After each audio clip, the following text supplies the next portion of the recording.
Hey, this is a video I've wanted to make for a while, but I didn't know if I could or not, just because of all the subjects that it touches on.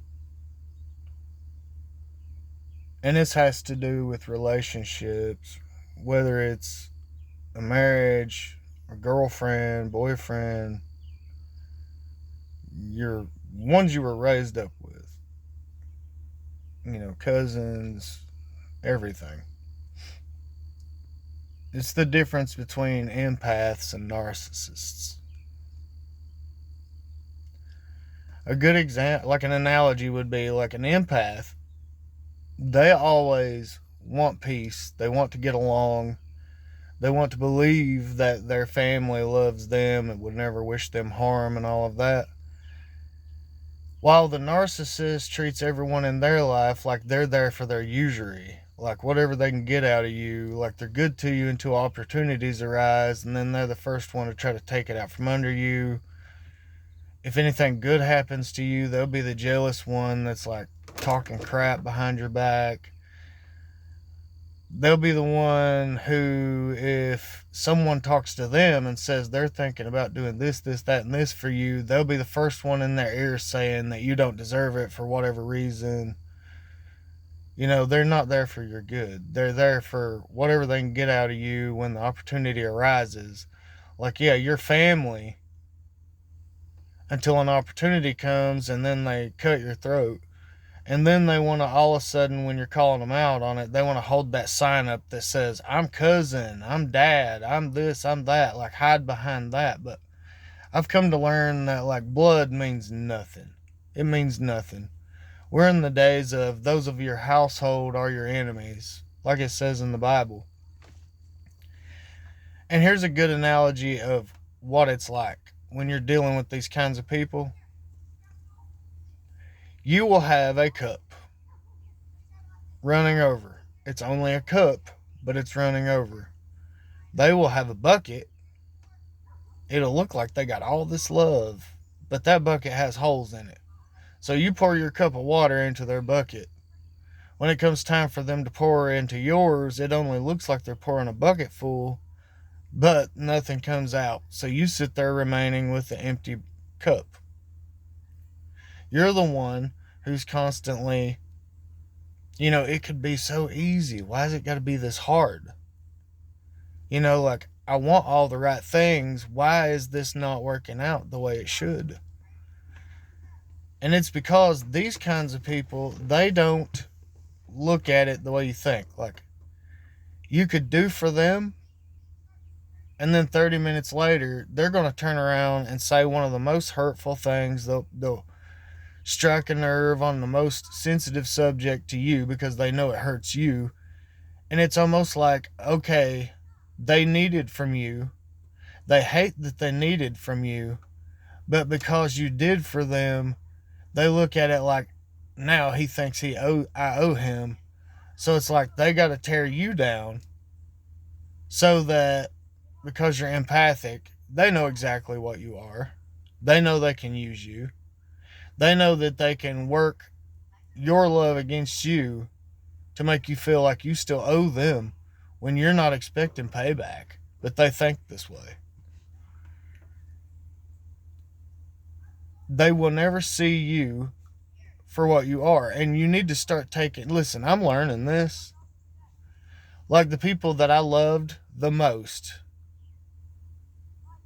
when they pushed me off a cliff, God was there to catch me right away. He already saw what was coming.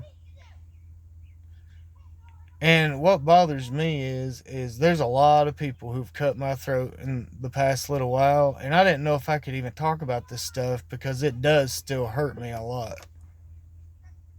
But it seems like most of my life, everyone that was involved with me, while I was sitting there and I was wanting peace, I wanted to be family, I was like, I love these people. These were the same people that, yeah, we're family until they need something.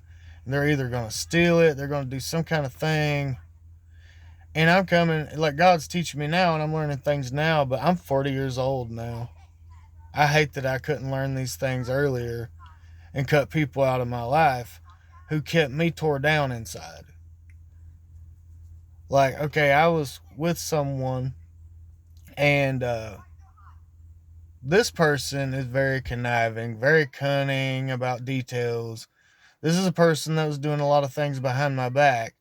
So this person went to every crowd associated with us, told a bad story about me to make them hate me, come to me, told me a story to make me hate them.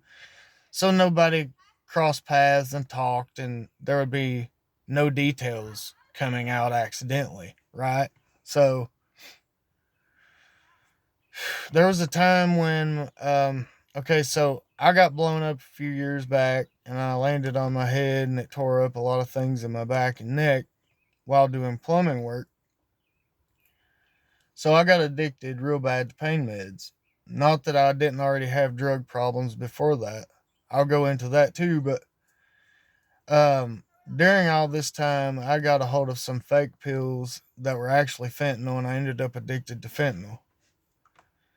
All the while, my endocrine system was going to the dogs. I became type 2 diabetic. I went up to 260 pounds. I hurt all over worse than I did to begin with. I was always sick. I didn't have energy. My head and arms weighed a ton. I just felt totally like garbage all the time. So while this person treated me like everything I did for them, well, I should have done it anyway. But everything they did for me, which was now and then, it was usually material things. It wasn't actual love, it was what looked like it. I was constantly in a state of like, why can't this person see me? Why can't this person see that how I care and how, anyway, it constantly kept me in a down state. Like I was always having heartache. While another person in my life was doing the same thing, and I'm sitting there like, why does everyone in my life treat me like crap? I'm coming to the conclusion now that it doesn't matter what these people's title are in your life. If when you know in yourself you had the right intentions and you wanted all the right things, but these people can't build you up, they always tear you down. You know you love these people the right way, even if you weren't perfect. Here's a good example, like everybody has insecurities. Well, I knew this person's insecurities, but never would throw them in their face. But when I would confide in this person would, when they're mad, throw my insecurities in my face and put me down to the dogs. And I told this person, I said, you know, I don't care about what people think of me. But when I love someone and they say things like that to me, it does hurt. And it's not what they're saying, it's the fact that they could say it. Because I know that I couldn't do that to this person because this person has a very fragile ego. And if this person thought that I really felt that way about them, it would crush them. So while I'm caring about this person's feelings, this person doesn't care about mine. So there was years of that. Not to mention everything this person was doing behind my back, and I wouldn't know about it. So then when they would come home, I'd be coming home. I'd be like glad to see them, loving them, and all this. But this person would suddenly come at me with anger. Took me forever to realize that it was because this person just cheated on me, and I didn't know about it. So when they come home and I'm trying to love them, their conscience is starting to eat at them. So they had to find fault in me to act like there was some reason why I deserved it. Okay, so around the time when this person starts, I'm not for sure how it went, if this person pissed off a few people's wives, and that's why all this stuff started hyping up or what was going on. But it suddenly got to where this person was going out of their way to sabotage me, call everything that I did something bad. Like I was totally confused on what was going on until I started really catching on. But this person was going everywhere trying to create a story about me, filling their phone up plumb full of videos that were weird stuff. Like I remember there was arguments that would come out of nowhere. And this was me being baited into an argument that I knew nothing about. I'm even sitting there like, where's this coming from? We had a good day. And then later, when I was suspicious about things, finding all these videos where I was baited into a weird argument, didn't know why we were even arguing, but would keep on until eventually it was a screaming match. But this person would wait until they got me pissed off to start videoing. So I noticed there was all these videos, and I'm remembering these days, and I'm like, what is going on here? Like someone's trying to build a case against me. All the while I'm thinking anyway, we're on good terms and all this other thing. Go to Walmart with this person, and people are coming up and being like, Eric, I'm so glad that you got all that help and you got off all these drugs and you stopped doing this, and this and straightened up. And I'm sitting there like, what? And this person's like, oh, blah, blah, blah, blah, blah, trying to hurry up and talk past it. And, oh, let's go over here and all this stuff. Just weird things. There was a lot of things that make sense now, but, or not to mention going on a cruise thinking you're going on a family trip and finding out that there was another dude who was also going on that trip who was there to meet your wife. And all the while you didn't know that was going on either, but now I do. Or the fact that this person was married in the middle of a divorce before I met them, and this person was seeing this person behind my back after we got married, and also seeing another person behind my back when we got married. Okay, I wasn't going to bring up the identity of who this is. I'm not saying any names, but I don't care what this person thinks. This was my life experience.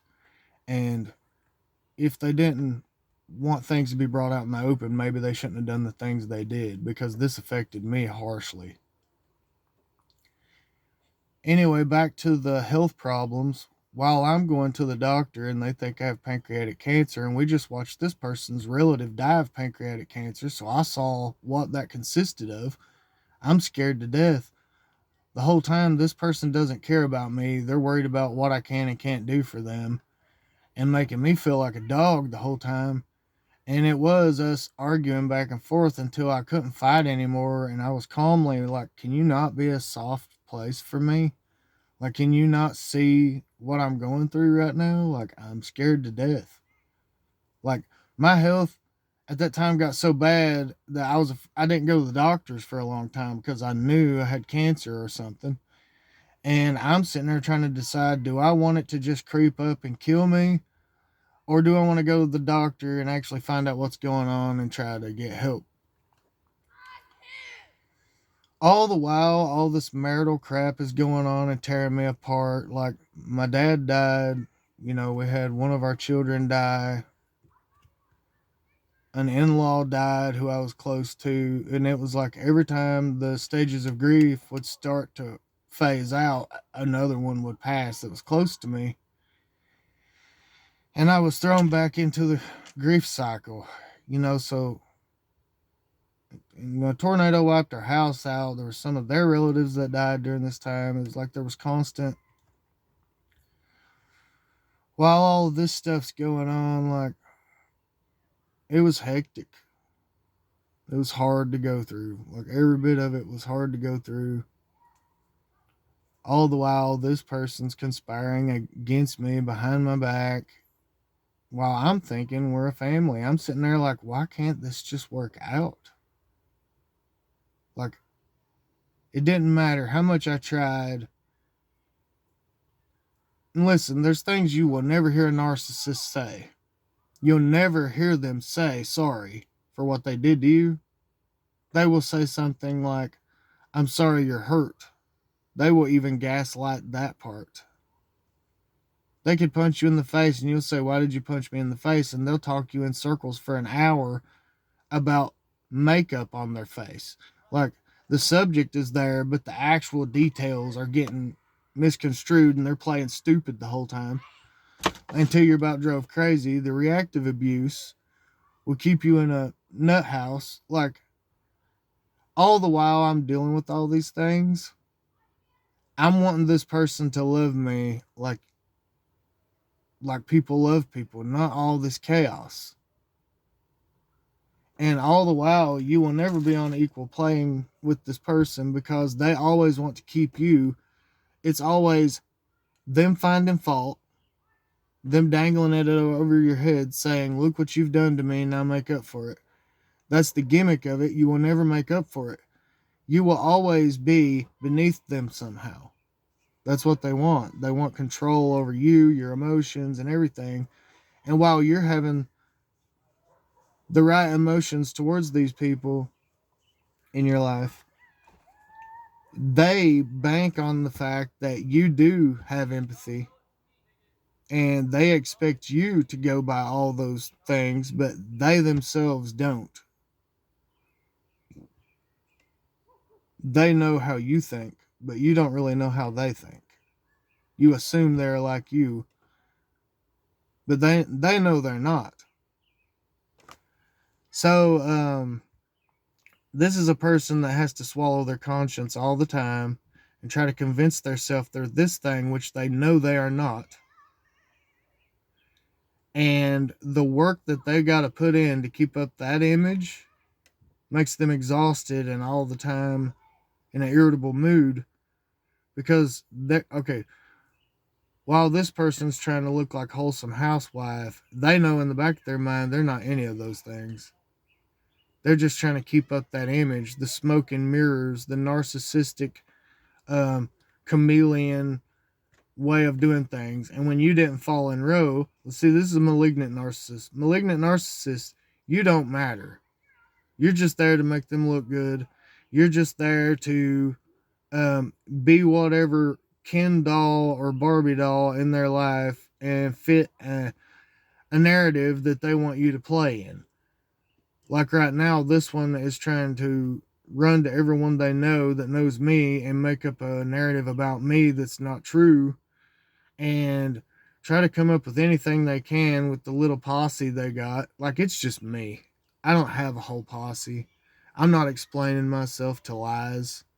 Me and this person knows what was really going on, and that's all I need.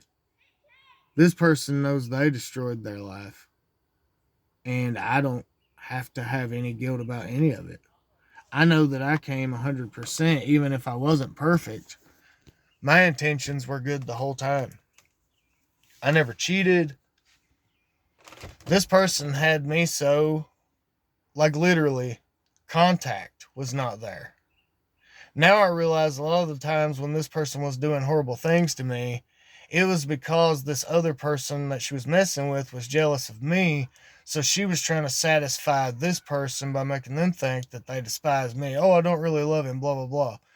Well, this person kept trying to get back with me over and over again, but was going to everyone else acting like I came groveling, like I just wanted I wanted you so back so bad. Like, me, my thinking was, I don't believe in divorce, and I never wanted my children in a broken home, so I thought if it can be fixed, let's fix it.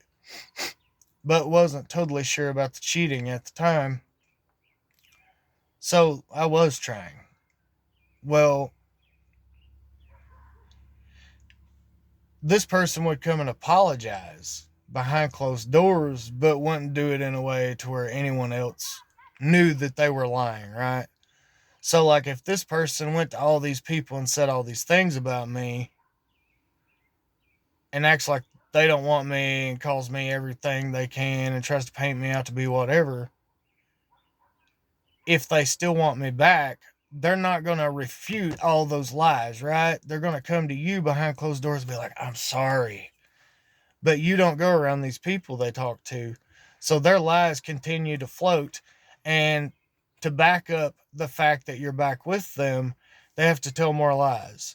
Right? So, oh, he come groveling and the kids and the blah, blah, blah. Yeah, okay. But anyway, so towards the end, this person's behavior and their regular planned schedule suddenly erratically changed.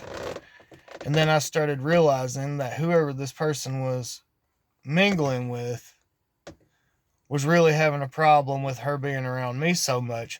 So she's jumping back and forth between me and this person and maybe a few more who she was sneaky linking with, and was trying to keep appearances with all of them, trying to keep up lies with all of us, and trying to not let me find out at the same time, because this person didn't want me to leave. They just wanted to be able to run around and do their little sex thing everywhere else. And at the end of the day, still have me being husband, dad, and the person that they cry to and all this other crap while they treat me like crap. Like this person treated me like total crap, but then right in the same day would get on Facebook, oh, my loving husband and all this crap. I'm over there like, what is she up to? You know what I mean? Like, it was always a different story at every crowd. We go to one crowd, they're just glad to see me. Go to another crowd, they're like giving me a stink eye. Go to another crowd, I walk in the room and everybody's quiet. Like, none of it made sense. There's always somebody throwing rocks and hiding their hands, calling the cops on me, making up bogus stories. And then she would fly in like the hero and bail me out of jail. And at the time, didn't know that she had something to do with all of it. It was a means to keep me thinking that she was on my side when she never was. So, like, now I realize everything. When I started figuring out everything, that's when this person ramped up the, oh, you're a horrible this, you're a horrible that. One night, when we were split up, I was staying somewhere else. Mind you, we got the Michelle P. Waver Foundation money. I didn't have to work, but no one else knew this. So this person was going around telling everybody I was too lazy and wouldn't work. While after we were split up, she goes and gets a part-time job to make it look like, and telling everyone that, oh, he left and now I have to take care of the whole family and had to get a job and I'm just a poor mother, single parent. All the while she's getting this money and I'm not there anymore. So there should be plenty more, right? Well, she was going to play it out anyway. And then after we split up, because she didn't want me seeing anyone while she's seeing everyone and has been behind my back, this person didn't want me seeing anyone, so went and slandered my name to everybody she could and everybody that said I was hot or whatever, because she didn't want to see me with no one else.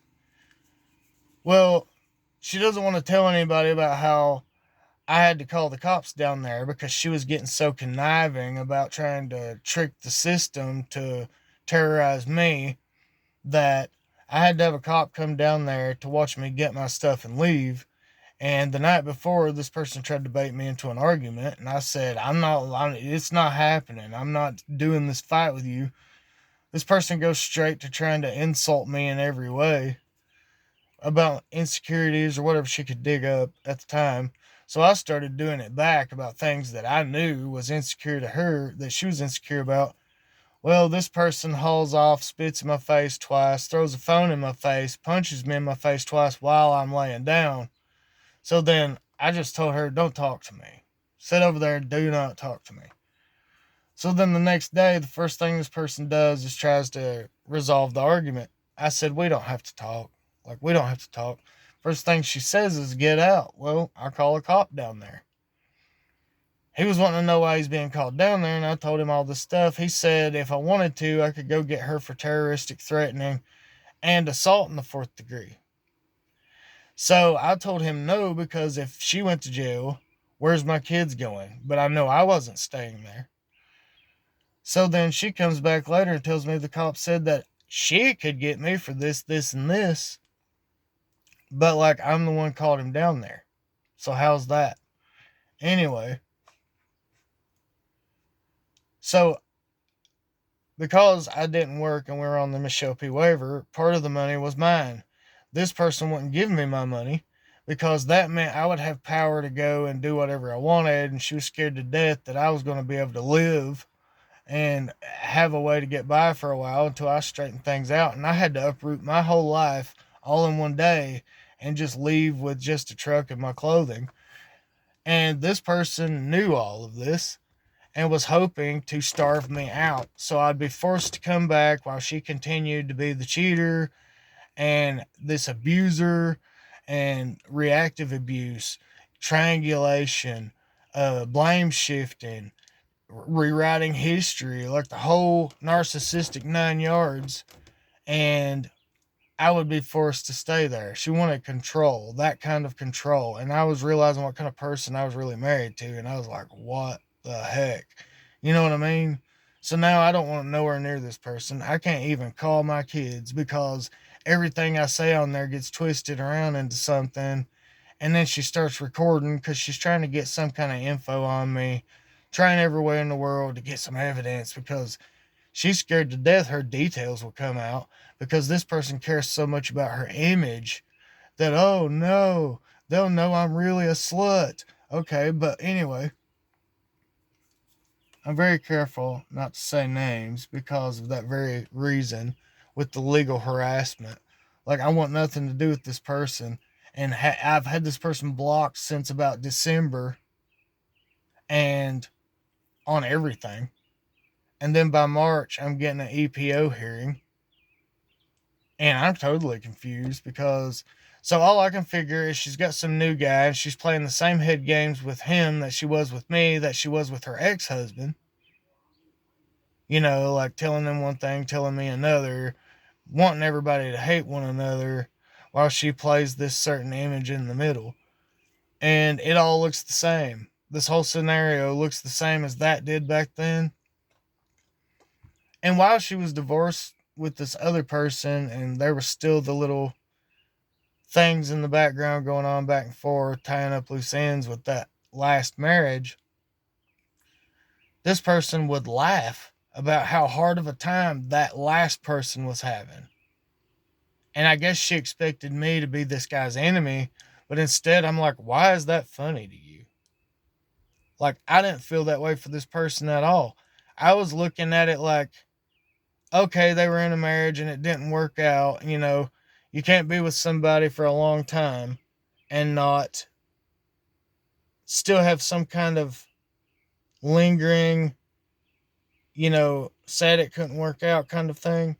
But at the time I married this person, I was young. I don't know what I know now. Like, now I realize I married her too soon. I got with her too soon. She didn't have enough time to like go through all the emotions of a divorce. This person's not in your life anymore. The memories you had with this person, all the stuff. Like, that wasn't registering to me back then. I was still young. I was, looking back now, I realize a lot of things were wrong that shouldn't have went the way it did, but it did. So, like, there should have been time for healing in between that marriage and meeting me and all that stuff, but there was none of that. It happened pretty quick. So now I realize, yeah, there was probably a whole lot of those two meeting and things happening and all that. Her playing both sides of the fence like she's doing now. Like, this EPO, more than likely what's going on is I didn't chase after I left. She expected me to because these two people who are meeting each other behind my back and making me a common enemy of theirs, once I left the picture, there was none of that. They didn't have a trauma bond or whatever. See, I've got rid of most of my family and friends because a lot of them knew it was going on. Some of them took part, and there's no one I can trust anymore. This person has either got in their ear about lies and got them convinced of something. Oh, I know one who was very close to me, and when this person made me homeless all of a sudden, I had no way of eating or anything. I was sleeping in a truck in a parking lots. I went to a family member, didn't ask them for anything except for to pull under an awning so that when I wake up in the morning in the dead of summer, I wouldn't be in a hot black truck on a leather seat waking up stuck to it. This person wouldn't let me, but wanted to throw Bible scriptures at me because this person believed the story that my ex told them, but didn't bother to question me if any of it was true or not, just acted on it. So that person I do not need in my life ever again. So this EPO, more than likely, this ex is painting smoke and mirrors over here with this new person and telling everybody I'm still chasing her when I'm not. I'm definitely not. Like, that person got thrown in the garbage, and I'm not a dog that I'm going to go chasing the garbage truck. That's the end of that with me. There will never be a me and that person ever again, because I will never ever invest in someone who ain't investing in me ever again. Ever again. If people's words are not lining up with their actions, let their actions speak for them. If they're only saying things, but the things they are doing are the total opposite, believe that. Let that speak for itself and leave them in the past. You don't owe these people anything when you know that you've given honesty, you've given love, you've given honesty, you've had their back. I wasn't perfect. Like, when I come into this relationship, this type of abuse happened almost instantly, and it's like, no matter what I did, I could never make this person be happy with me. And I'm like, and not only that, the family hated I was a Christian. They made fun of my faith. This whole family hated me. Like, from the get-go, they wanted to throw her ex in my face like every single day, constantly conspiring against me. I would get off work. Listen at this one. Okay, there was a time when I was the only one working. We all lived together. This person was taking my paycheck to pay their bills and stuff like that. Well, I got tired of it. I wanted us to move away from all of them. So while I was at work, I had to get off work to argue with my ex all day long until I went to bed that night, because they put it in her ear that I'm an abuser and I wanted to isolate her, and that's why I wanted to move away. Not because they were interfering in our lives so much that every day of my life was hell. So yeah, they wanted to, put me through hell and then condemn me because I drunk, because I didn't believe in divorce and I didn't want my kids raised up in a broken home. So they used every single angle to paint me out to be something I was not. Not that anyone that drinks and is crazy when they drink, I was crazy when I drank. I don't do good drinking. I don't drink anymore. I haven't been a drinker in years, but I never got a reward for quitting that either. That still got thrown in my face. It was like every time this person did something to me, it was, oh, you drunk and done drugs and blah, blah, blah, blah. But the whole time, I didn't have a cheerleader. I didn't have nobody backing me up. It was her and them versus me all the time.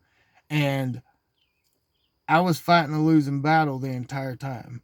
This person never gave me, hey, this is my husband. Um, no, I didn't have a cheerleader. It was like me by myself, and these people constantly telling me how bad I suck on a regular. So while I'm staying depressed like all the time, and nothing I do is good for this person never happy with me. But she'll paint all these pictures to everybody around us like we're just a happy little family, and all the crap she put on Facebook that was false. I'm sitting here like not understanding, you know what I mean? And there for a long time I was like, well, that's just how they are. Looking at it like, this is my so and so, that's just how they are. They just have these things about them. Giving them benefit of the doubt, I wasn't getting any at all. But I didn't know anything about healthy relationships. I was a young person who was trying to force something for the sake of wanting family and all of that kind of stuff. I was trying to force something that just wasn't there. It wasn't there. And I was blinded to that fact at the time. Yes, my cup is dirty. I would drink a lot of coffee, so there's no point in 15 minutes in between a cup of coffee, washing it just to pour more in it right away because I drink that much coffee.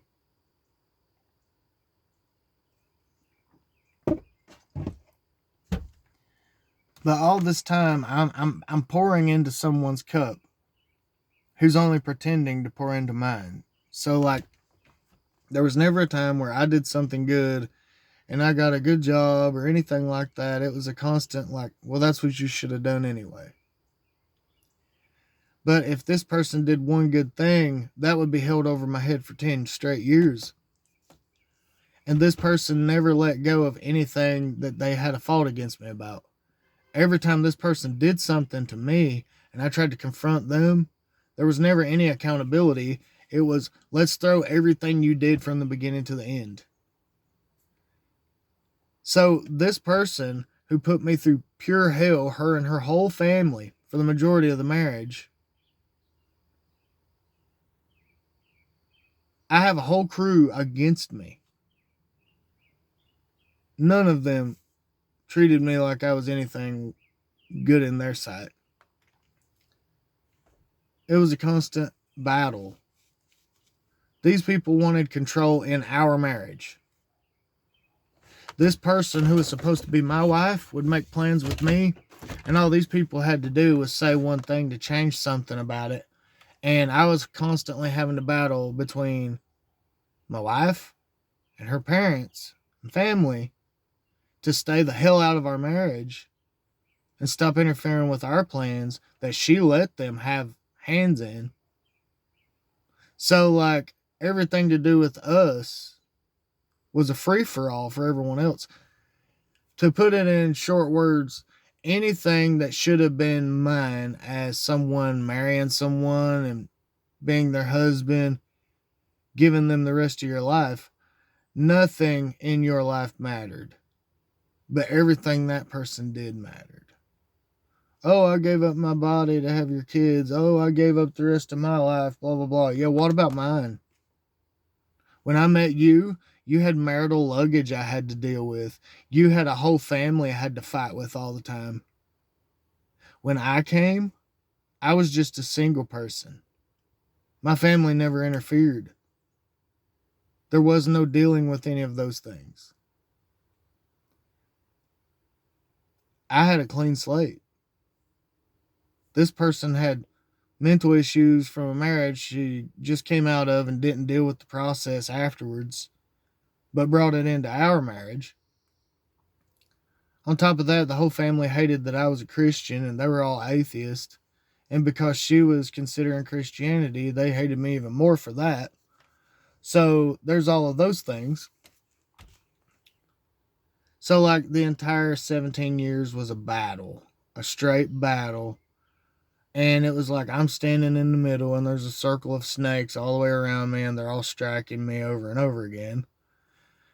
I wasn't perfect. Like, I got put in jail a few times because I got too crazy drunk or something stupid like that. But, and that is my fault. That's my fault. But there was also people instigating things like I could be drinking and not be causing any trouble. And I'd catch people in the fridge counting to see how many I had drunk. And then call the cops and say something's going on. And when they get there, you just got a beer in your hand. It doesn't matter what you say at that point. You're going to jail. Cops don't want to hear a word you got to say. Those kinds of things happen. One cop come up there enough and got to know me to the point where he looked me in the eyes and even said, dude, listen, I've seen this a number of times. You either need to leave her or move her away from them. People I worked with, I would be at work working and just have no one else to talk to, so I would talk to people I worked with. They would say the same exact thing. They would be people that been through this and already knew what was going to come of it. You know, they told me the same things. So, like, imagine you have good intentions, this other person does not, and everything you do is just what they can get from you, and then everything they do is so high and mighty and blown up to be bigger than what it is. So, like I said, you got this cup this big that's actually full of water. They're holding a bucket. They want you to think they got all this love, but their bucket has holes in it.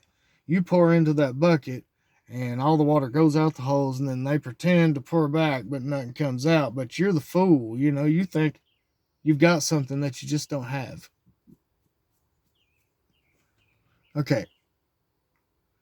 So to this very day, this person's running around lying to everyone that they can lie to try to make up any and every story about me, to try to cover up the fact that they are a straight up cheater, to cover up all this stuff I'm saying now about how horrible of a person they actually were. And this person is probably ate up with guilt if they have a conscience at all. But after using 17 years to sear their own conscience and pretend like they were this thing that they absolutely were not, either this person's got good at swallowing down their conscience and living by pride, or this person is so ate up with it that they're trying to put on a fake face for this new person and they can't really do it. There's too many skeletons in the closet that they're probably regretful of. And I even tried to explain to this person, like, what do you think you're going to do? You're almost 40. You have 2 kids. You're going to make me an option so that you can go to these people who have no history with you, who only most likely care about getting sex or whatever they can get out of you. But they're going to see other people because you're just another number to them. Like I said, you're going to die alone like some other people we know that thought that they were that high and mighty, that thought that they had control of the situation.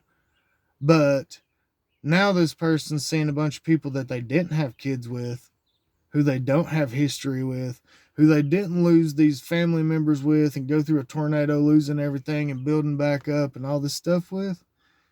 She doesn't have that tie to them. And at the end of the day, when she's got deep emotions, these people don't care about that. These people don't care about that. I know this thing. I have a little bit of wisdom about me. I know that you can't have 17 years with someone and just be like, poof, it's over with, and there not be some lingering things back there. Looking at pictures, looking at videos, blah, blah, blah.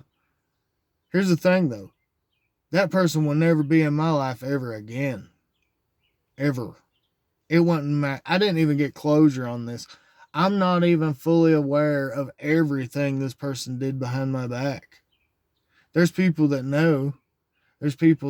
Yeah.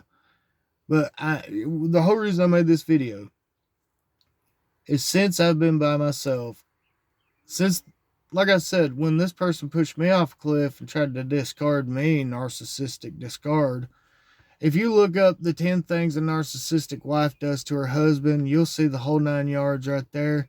Look up Dr. Ramani on YouTube.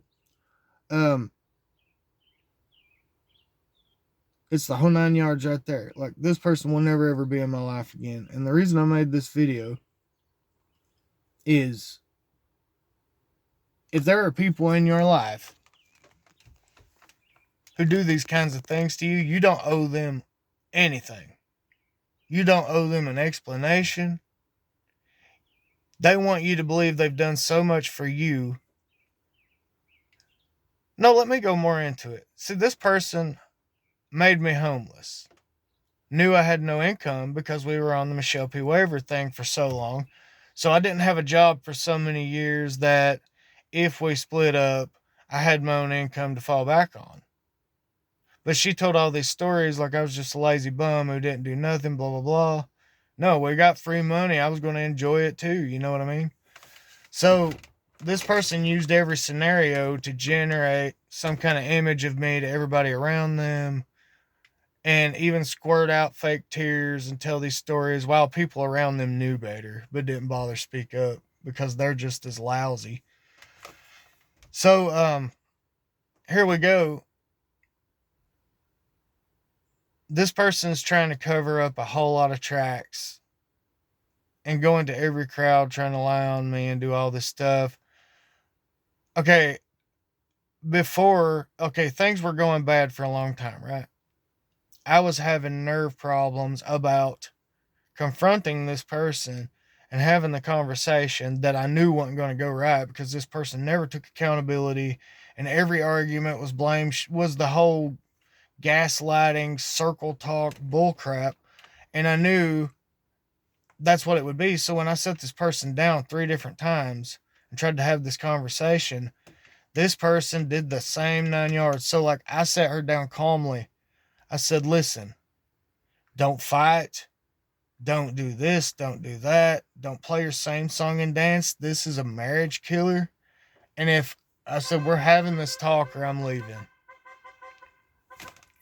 3 different times this person treated everything I said like it was nothing, wouldn't bother even talk about it. So the next day I got up and I left.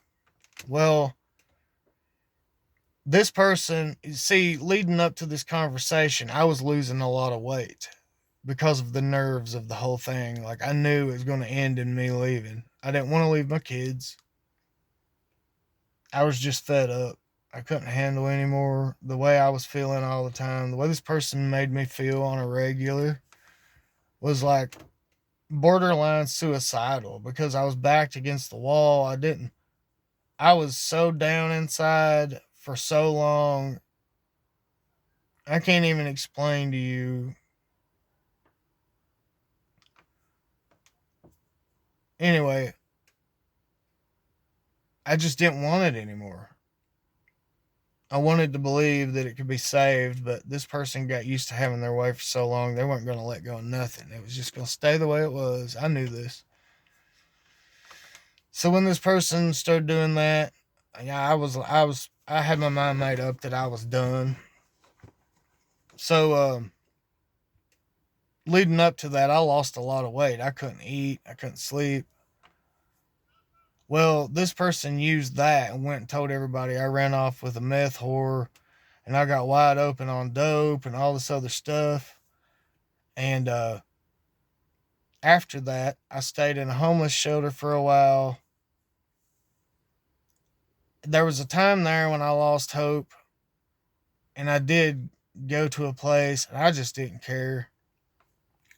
I was living in a garage with an oily floor with some people that did do questionable drugs. For the first little while I was there, I didn't do any of them, but I got talking to someone that told me about a sober living place.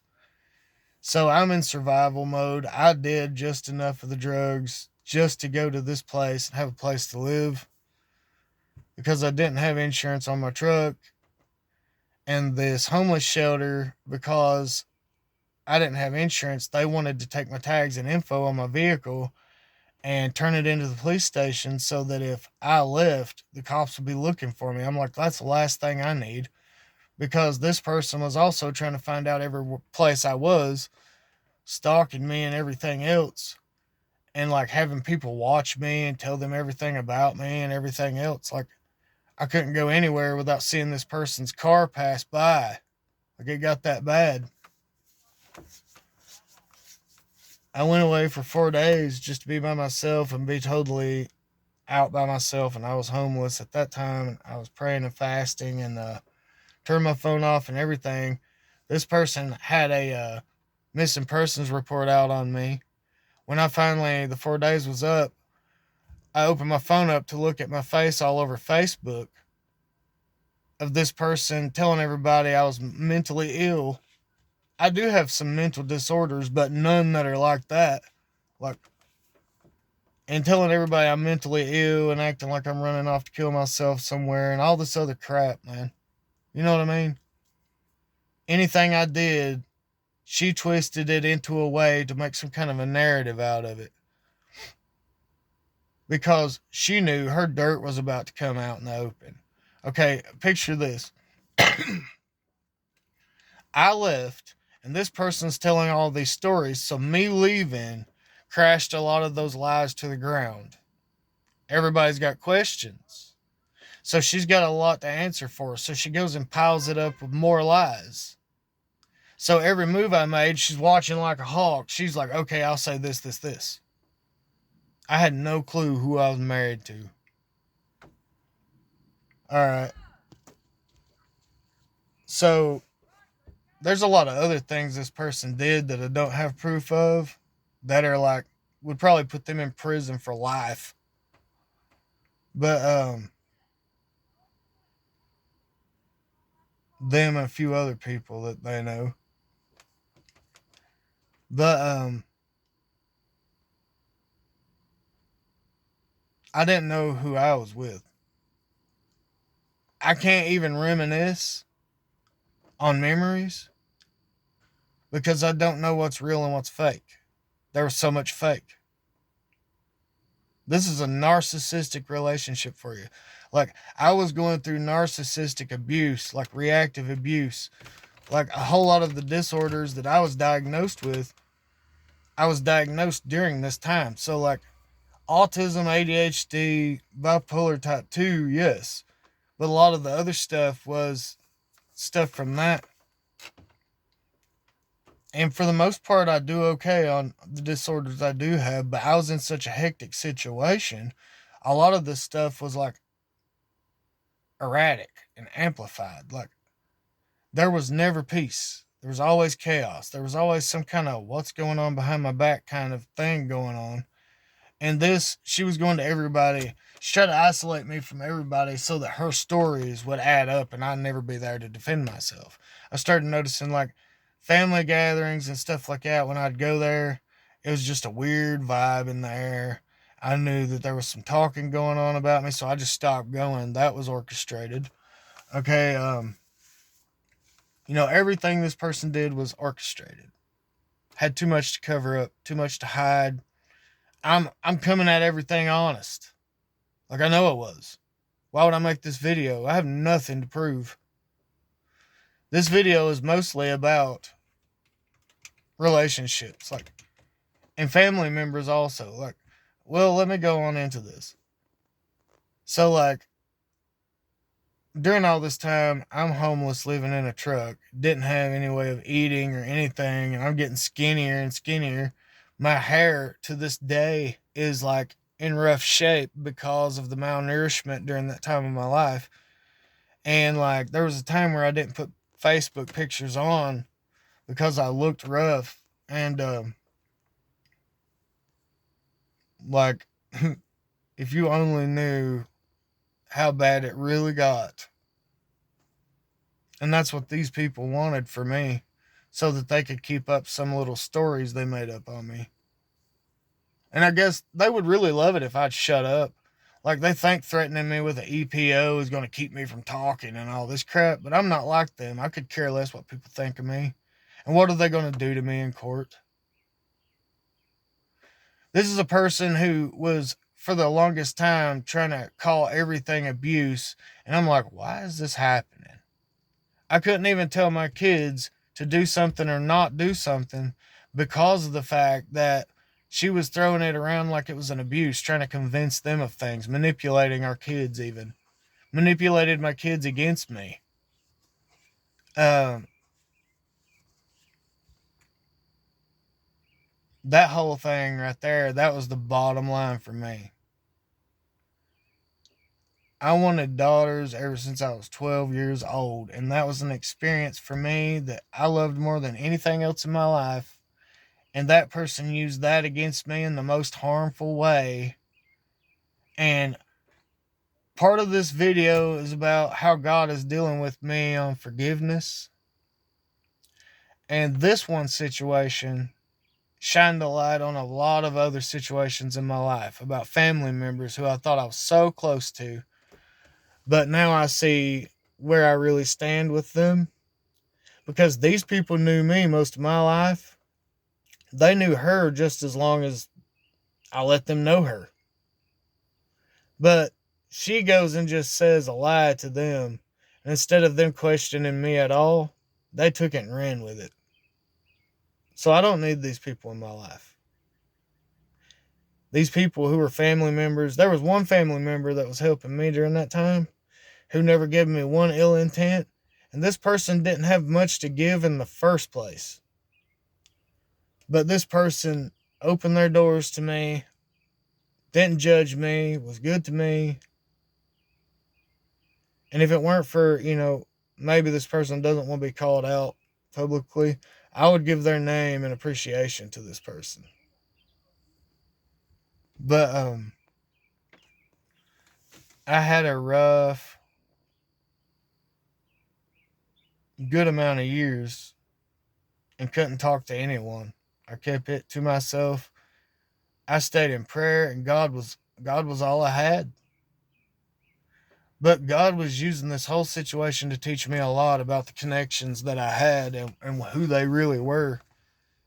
And how, here's a good example, right? Certain family members were plotting against me. People that I had been in fist fights with before were coming and warning me about what my own family was doing.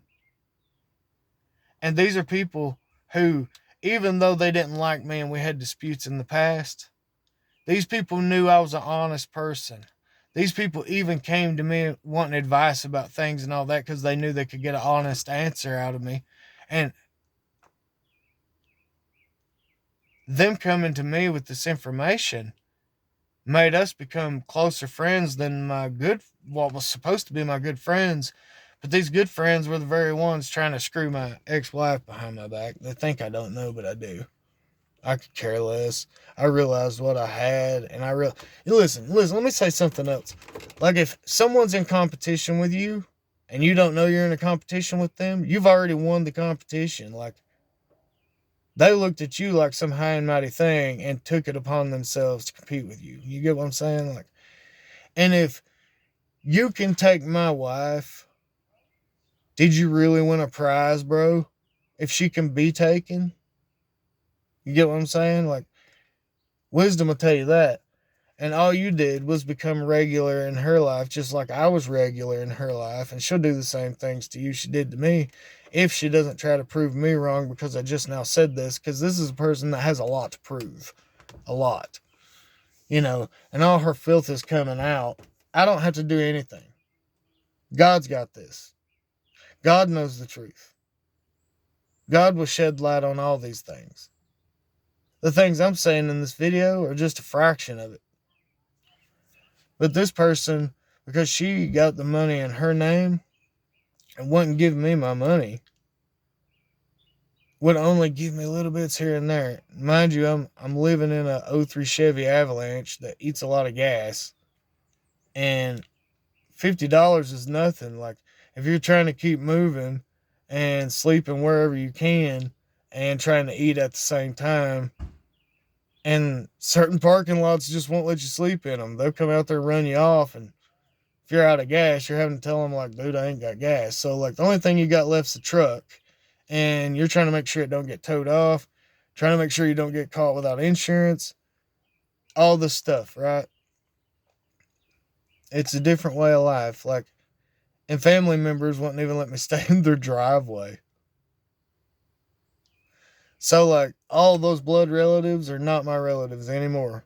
God bless them. I forgive them. But there are people who I'm having trouble. Like, God deals with me about forgiveness. There's a lot of people in my life that looking at the relationships now through a different set of lenses. Oh, here's another thing.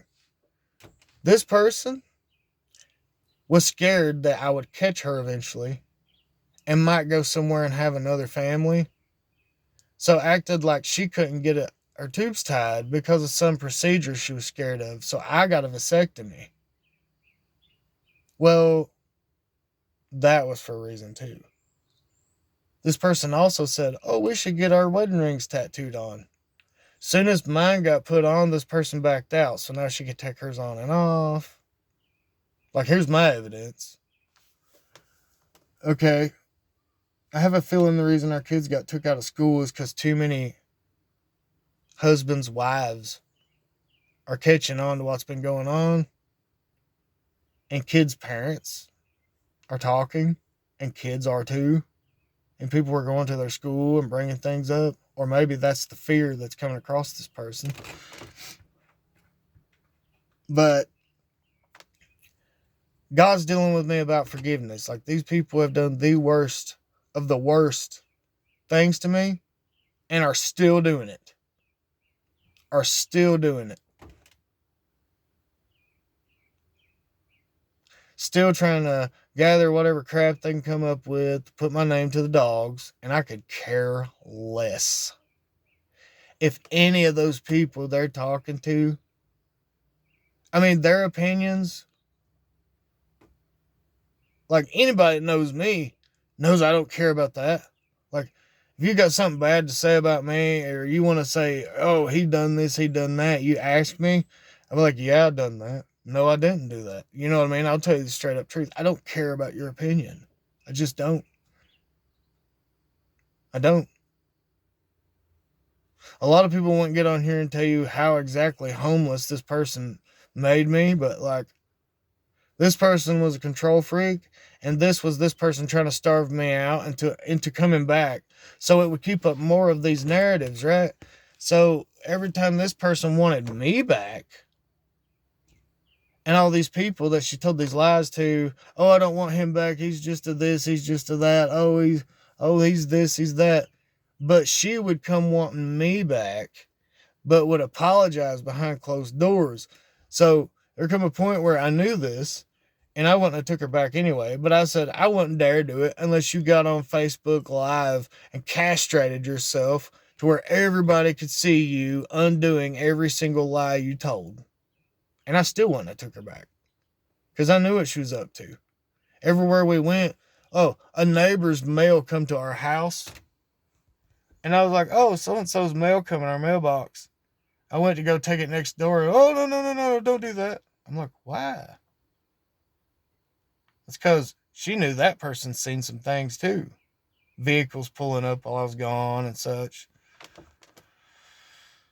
This person was suddenly wanting me on 360 to where she could see where I was at all times, but it wasn't so that I could see where she was. It's so that she could see where I was and not be there when I was there, keep track of me at all times. Well, I kept wondering when I was homeless how this person kept finding me.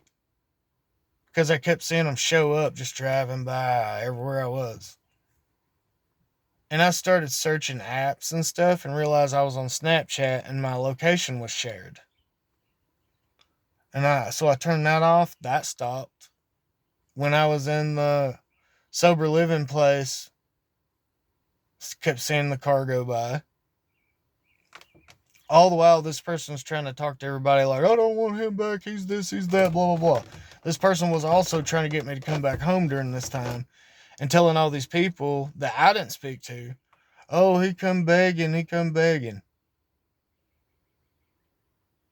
But when we'd be around certain people, this person's personality changed.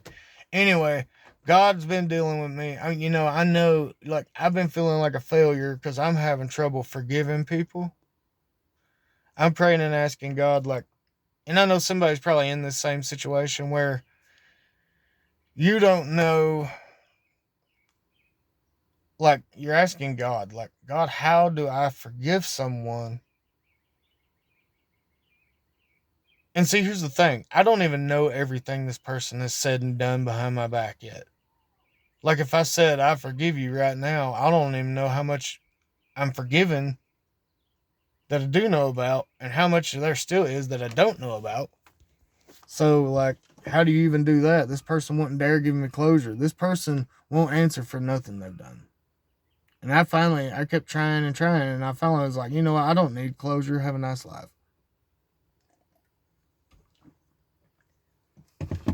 So,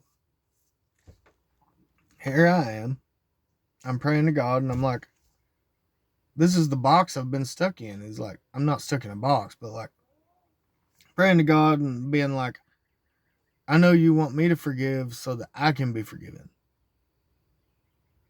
So how do I forgive when every time the thought hits my mind, the emotions still come up? And the anger comes back. And see, I'm a hothead. I can't stand somebody get the best of me. I used to be a very explosive person. God's dealt with me about that. And the scripture he's beat into my face more than anything is, the Lord your God shall fight for you, and you have only to hold your peace. Well, not clapping back, not reacting to the BS, not, see, they would like to get a reaction out of me, because that reaction would be the next narrative. That'd be the next piece they need to keep a narrative going. Hold on a second, I gotta do something. Anyway, how do you forgive? How does one forgive over something such a pile of atrocities against you? Like, how do you forgive when every time you think about the offenses against you? And see, I do these videos, and I'm telling a lot of details about myself that I don't feel comfortable talking about. But I believe in God, and I think that every situation He puts you through as a child of God, you're a light to the world. You're not meant to be hidden. Your life should teach people. Just like Jesus, when this new covenant started, He was the forerunner of that covenant. He called Himself Son of God. He called Himself, He did all the things we should do in this new covenant. He came down, God with us. He was baptized. He went through all the things we went through down here. He was the billboard for this new covenant. Imitate Christ. He went through things. All these same things He went through. Everyone persecuting you. I'm trying not to be emotional. He was cast out by everybody around Him. He was painted to be this and that and all that. His faith was made out to be shameful. Like his everything he believed was turned into this and turned into that. Persecution, being cast out of places, ostracized, all these things He went through, and He said, forgive them, they know not what they do.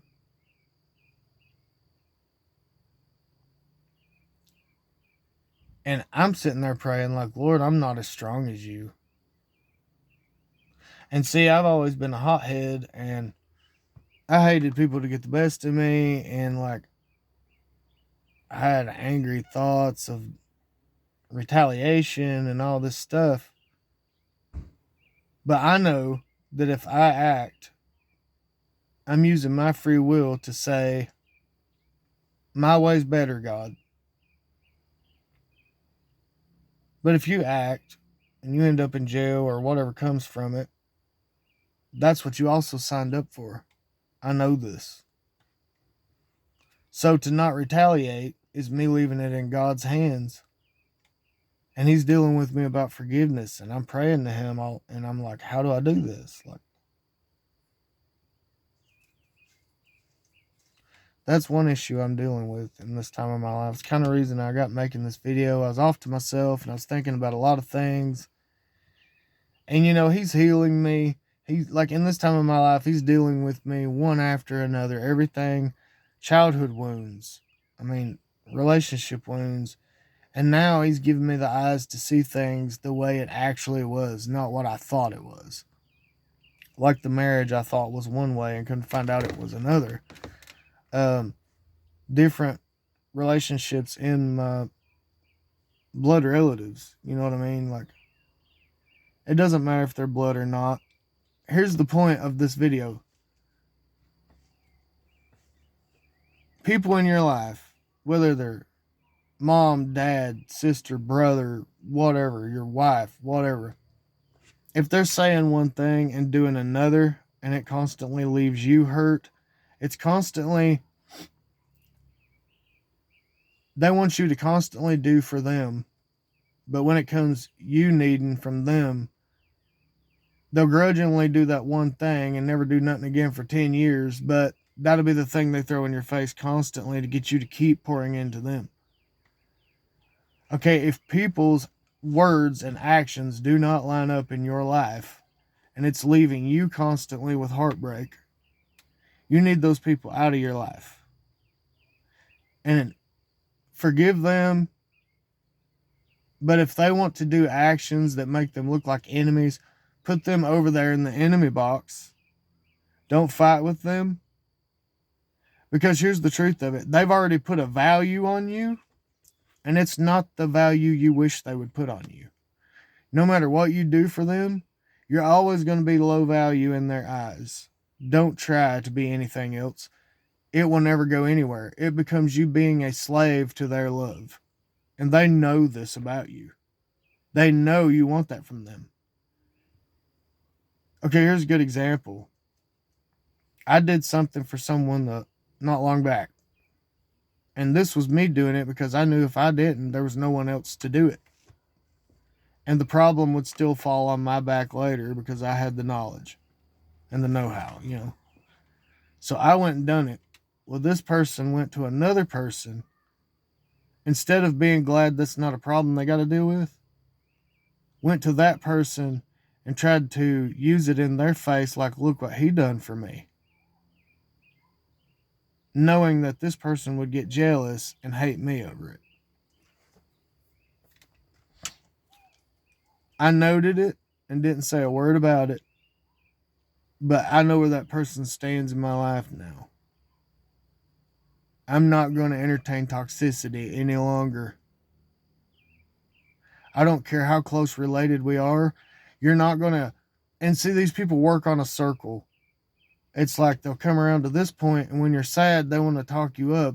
But if they see you happy, they want to say the lowest crap to hit the worst raw nerve you got just to put you down for the rest of that day. I don't want that in my life. I don't need you. I don't need you. What good are you in my life if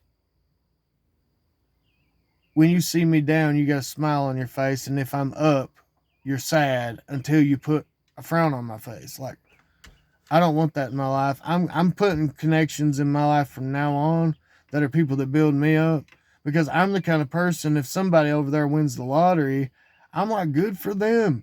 But like, these are people that I see around me. I watch people have good things happen to them. And these are the people who are looking at them and talking bad about them. And I'm knowing within myself that this is the way they've done me also. These people can't be happy for no one. As long as you're down in the dumps right next to them, they're good with you. But if you climb the ladder a little bit, they'll be the ones grabbing a hold of your pants legs trying to pull you back down one way or another. Whether it's tearing you down verbally or being jealous of you and saying some crap. And it's like you can't even say nothing good that happens to you around them without them trying to make you feel guilty because you got something or something good happened to you. I'm never going to entertain those relationships ever again in my life.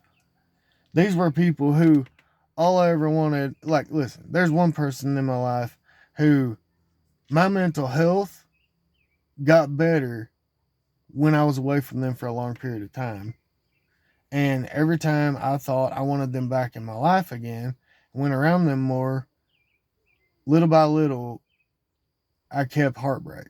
I kept heartache. You know what I mean? Like that low, deep, why am I never enough? Why is nothing I do enough? It could be so easy. Why? It could be so easy. Like, why all this? I don't understand it. Like, but at this part of my life, I'm learning. God's showing me all these things. He's teaching me all these things. But it's like, I'm still sad because when I look back at these people, I'm looking at them knowing that I tried so hard. And nothing I did mattered. And I'm looking back like it could have been so good. But I know I have to leave you behind. Like, that is a sad feeling. I don't know how to even explain it. Like, I wanted things to be good, but you never would let it. And this is not just marital stuff. Like, this is, yeah, I smoke rolled cigarettes. I don't like filters. I'll be out places and people's like, "Here, man, you want a cigarette?" I'm like, "No." I love a rolled cigarette with coffee. It's just awesome. Anyway, everybody thinks I'm smoking marijuana, but anyway, you're looking back at these people and you're like, it could have been so good. You know, like, I thought highly of you. Why couldn't you ever think the same way of me? Like, and now some of these people, when I look at them, they used to be this certain thing to me, and now they're just not. Like, when I look at them now, I'm just like, and it's not even me being mad at them. It's like, I know I gave and gave and gave, and you couldn't do that for me. Like, you didn't see me valuable enough. And I'm not adding into someone like that ever again. Like, these girls that try to talk to me on Facebook, some of them are very pretty. They anything a guy could want, right? But like, some of these people, listen, this ain't against all women. Men do this kind of stuff too, but they'll try to do this thing like they pose a question like, "You're probably this, this, and this, aren't you?" And you're like, and the whole point is, it's control. They want to gain a control over you. It's like they want to see you try to hurry up and explain yourself to them when you don't owe them an explanation. It should be equal. It should be like, okay, I'm attracted to you, you're attracted to me.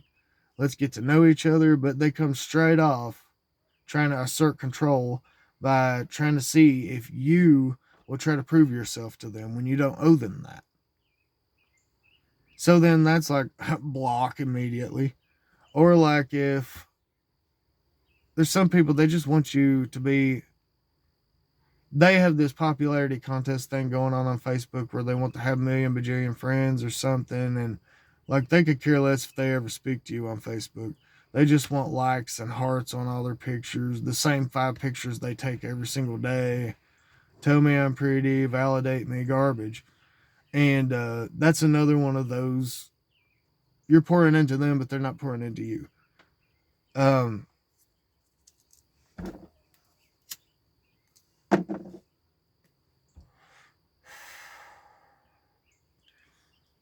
or like, they accept your friend request, you try to talk to them, they will never even look at your message, but like, they're totally cool with you liking. And like, a good example is like, I had some people on my Facebook, and you can unfollow them, but why?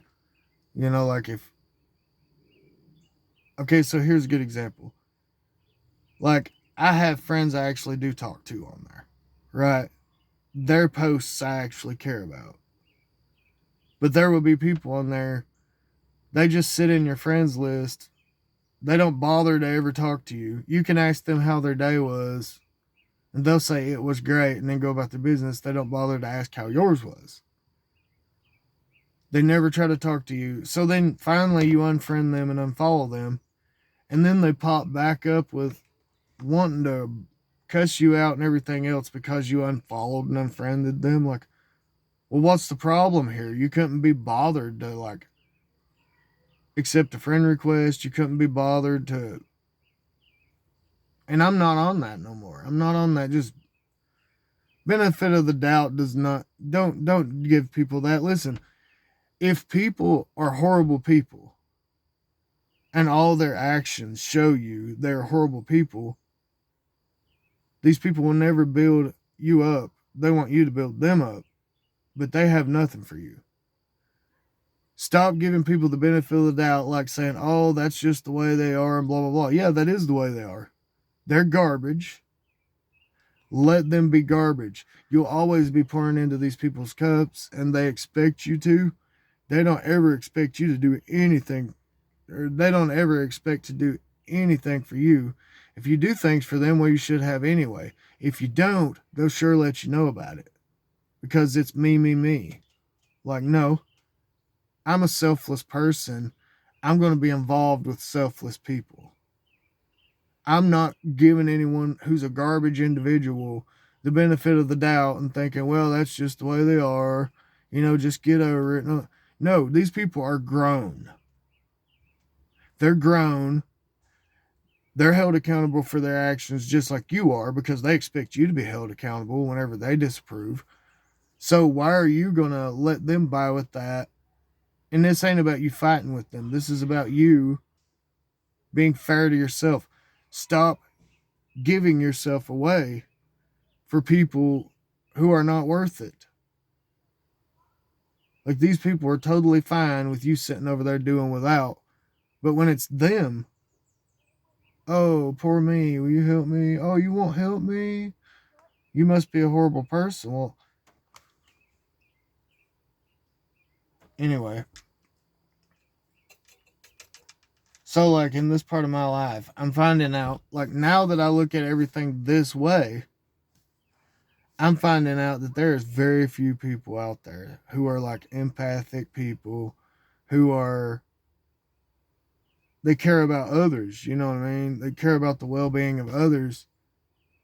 And like, while I thought that these things were small, the things that I did, the way I treated people, and see, a lot of people think I'm a mean person because I was a hothead, but I've always been like glad to see someone else do well. And like, in the midst of all this stuff that was going on with me, I was under so much pressure. Here's a good example, right? I was under so much pressure that one time I was in traffic and this certain thing happened, and this dude locked his brakes up, and this wasn't me that was yelling at this guy. I don't even have a horn on this truck.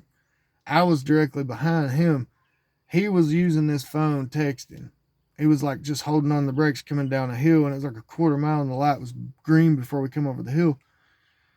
This dude starts brake checking me, thinking it was me honking and yelling at him, but it wasn't.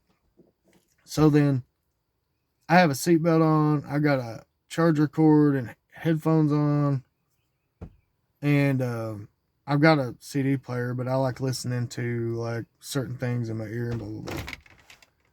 Blocking out everything else.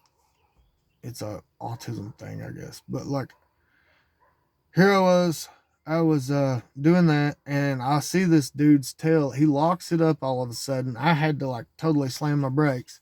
I look and I see his taillights flicker where he's got automatic. He threw it from drive to park, so I knew he was getting ready to get out. So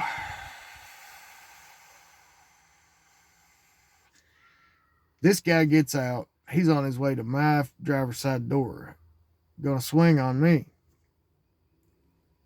So like, it went all through me, and I was dying to get some frustration out somewhere. I threw it in park. I had to hurry up, get the seatbelt off, get all these cords off of me, and get out. And I got out just in time to meet the guy at the edge of my front fender. And like, before he could even raise a fist, I had already lit this dude up and backed him all the way up to between his car door and his car. He was driving a Nissan Cube. And like, he couldn't do nothing with me because like, I was tired of putting up with a lot of crap, and that dude caught me at a bad time. But while I was started in it, I couldn't stop. I couldn't stop. The dude was trying to jump in his car and get away from me, and I was stomping on his face, kicking him in his gut. Like, I was really trying to hurt this dude. And then like, he started trying to leave, and I swerved around him and kind of wasn't trying to hit him, but I was trying to push him up on the sidewalk, and I did. And then I snapped out of it and realized I'm probably going to jail. So then I got out of there. You know what I mean? I got so far away, and I pulled off in a parking lot, and I just started bawling my eyes out, man, because I knew that that guy did not deserve that. Yeah, he deserved to be hit in the mouth, maybe smacked in the head, but like, what he got from me was like worst enemy kind of beating. Like, I had the dude by his Adam's apple, and I was like punching straight down on this dude's nose with everything I had, and the dude was like turned to jello, stumbling back. And when he tried to jump across the driver's seat, I was kicking him in his back and everything. He was trying to twist around and get in the driver's seat and get took off. The dude might have hit me once. I had like right here on my forehead, I had like you could see the gaps between someone's fingers where he punched me one time, but like I pulled in the parking lot and I cried my eyes out and I felt bad because like I was under a lot of pressure during that time of my life and he was just one more thing that sent me over the edge and it could have been bad. This was like just a little bit away from the Little Caesars in London, Kentucky, and the city police is not even a. You could throw a rock from there and hit the city police building. But this dude came at me. You know what I mean? He just didn't know what kind of crazy I had behind my eyes when he came up to me, man. But like when I went off the handle after I got away from her, I pulled in the parking lot and I sit there and cried my eyes out, man, because I knew this guy didn't deserve that. Like I was realizing everything I just did was not because of what he did to me. You know what I mean? It was not. It was just I was having to stifle in a whole lot of frustration and pain and I was a Christian then too, but I was under so much. Like I thought that God must be so angry at me with everything that was going on and how I was reacting to everything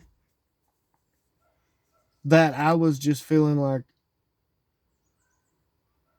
I must be the bottom of the barrel to God, you know what I mean? Well, when all this happened and he showed all these things to me, I cannot say this stuff without crying because like there come a time when he made me to reflect on a lot of things and he made me to realize that like my heart and the way I gave, you know, I kept trying to give.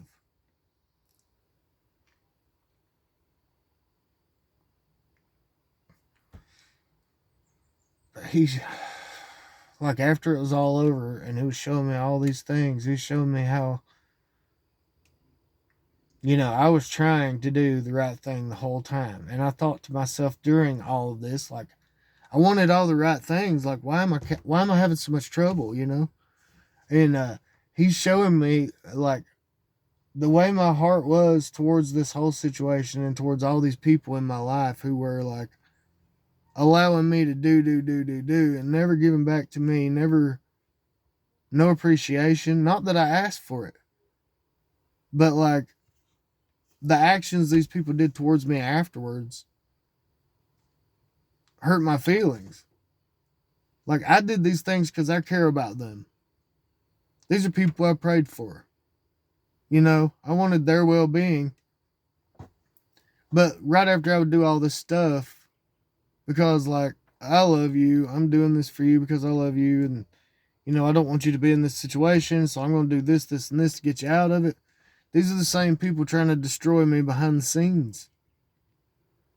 And want me to hurt. They want me to hurt. They know I'm that kind of person. Oh, yeah, they know you're that type of person. This is why they continually do what they do. But when they need someone that they know is going to do for them, they always will come back to you. You know, they'll play stupid. They want you to not know how important you are to them. They'll never tell you. But if you look back at the actions and who it is they come to when they need something, it shows you right there. You know, they always knew. They just didn't want you to know. So God was showing me how that my heart was right in the situation and that he took the blinders off, I guess you would say. Like, no, in my eyes, I'm seeing all the wrong I did, all the things I did that weren't according to his will. But like, and like the drugs and stuff like that. But in all reality, I was doing all of this for a bunch of people that could care less about me, and I was carrying a lot of pain because of it. These people treated me like I wasn't worth anything. They already put a value on me way down here, and I was constantly trying to get them to see me at a higher value. Like, I think you're so great. Why can't you see me that way? Like, why do you want me to feel like I'm not worthy of you. You know what I mean? And that's the way I felt for a long time, was like, I'm just not worth anything to these people. You know what I mean? And I wanted them to think that way of me. So, like, it hurt my feelings a lot. So, while I'm doing all of this, I'm being a dad, a husband, I'm working my butt off, trying to make things work for us, these are the people I'm doing it for. But nothing I did was good enough. There was no great job, none of that. Just constant chaos, pain, fighting, arguing. There was no reward. There was no peace when you got off work. There was no love. Didn't feel like love. It felt like something I had to work for. I had to work for love. I had to do everything this person wanted to feel like I was loved. And if one thing was out of place, like, that was dismissal. Just, you catch yourself all the time saying sorry for things you didn't do just to get past it and get along again, because that's all you want is peace and to get along. And this is a person you want to get along with. So you're constantly giving yourself, getting nothing back. It only looks like it. And you're in pain all the time. And I didn't have healthy coping mechanisms. Like, I come through a whole family of people that did drugs and drunk and all this. Like, that's what I grew up seeing, you know. No one else's fault but mine that I did drugs and I went to drugs. But when you don't believe in divorce and you think God's going to be mad if you divorce, and what God hath joined together, let not man set asunder. Another thing on that, I realize now I was trying to force something. Because, see, before I met this person, I was in Ohio. I was single. There was a lot of just casual meeting and sex going on. And as much as that was fun back then, all of my friends were having like 2 and 3 kids by this point and married. I wanted to be married and have a family. So when I came back, I was kind of aiming for that kind of thing. And I was having sex out of wedlock. I wasn't proud of it. I didn't want to be doing that, but loneliness will get you. And so, like, I wanted to do things right. So I was trying to find a wife, right? So I realized now I was trying to force something that I shouldn't have. I should have been praying and waiting on God to show me what was right for me, instead of just, in my thinking then was the Apostle Paul, if you cannot contain, let them marry. And a man that finds a wife finds favor with the Lord. But, like, I wasn't seeing this favor. There was a lot of hectic chaos throughout this. And I realize now, like, he's showing me now, like, it was a learning experience. Nothing that happens in your life is by chance. Like, you had to learn. I learned a lot. I know what I don't want now. I know what I should be aiming for. I know I should wait on the Lord now. But, like, there's a lot of relationships we force to happen which are not good for us. We don't look for the right things. I was 22. I was naive about a lot of things back then. So, like, this was all a learning experience. And I wanted this to happen badly. So I kind of overlooked a bunch of things that I shouldn't have. The Holy Spirit was showing me. But my thinking was, none of us are perfect. You know what I mean? You got to look over things. But while this person was judging me, as soon as we met, this person says, I thought you'd be taller. But this person was chunky and had crooked teeth, and I wasn't picking her apart about it. Like, I should have known right then that's an arrogant narcissist.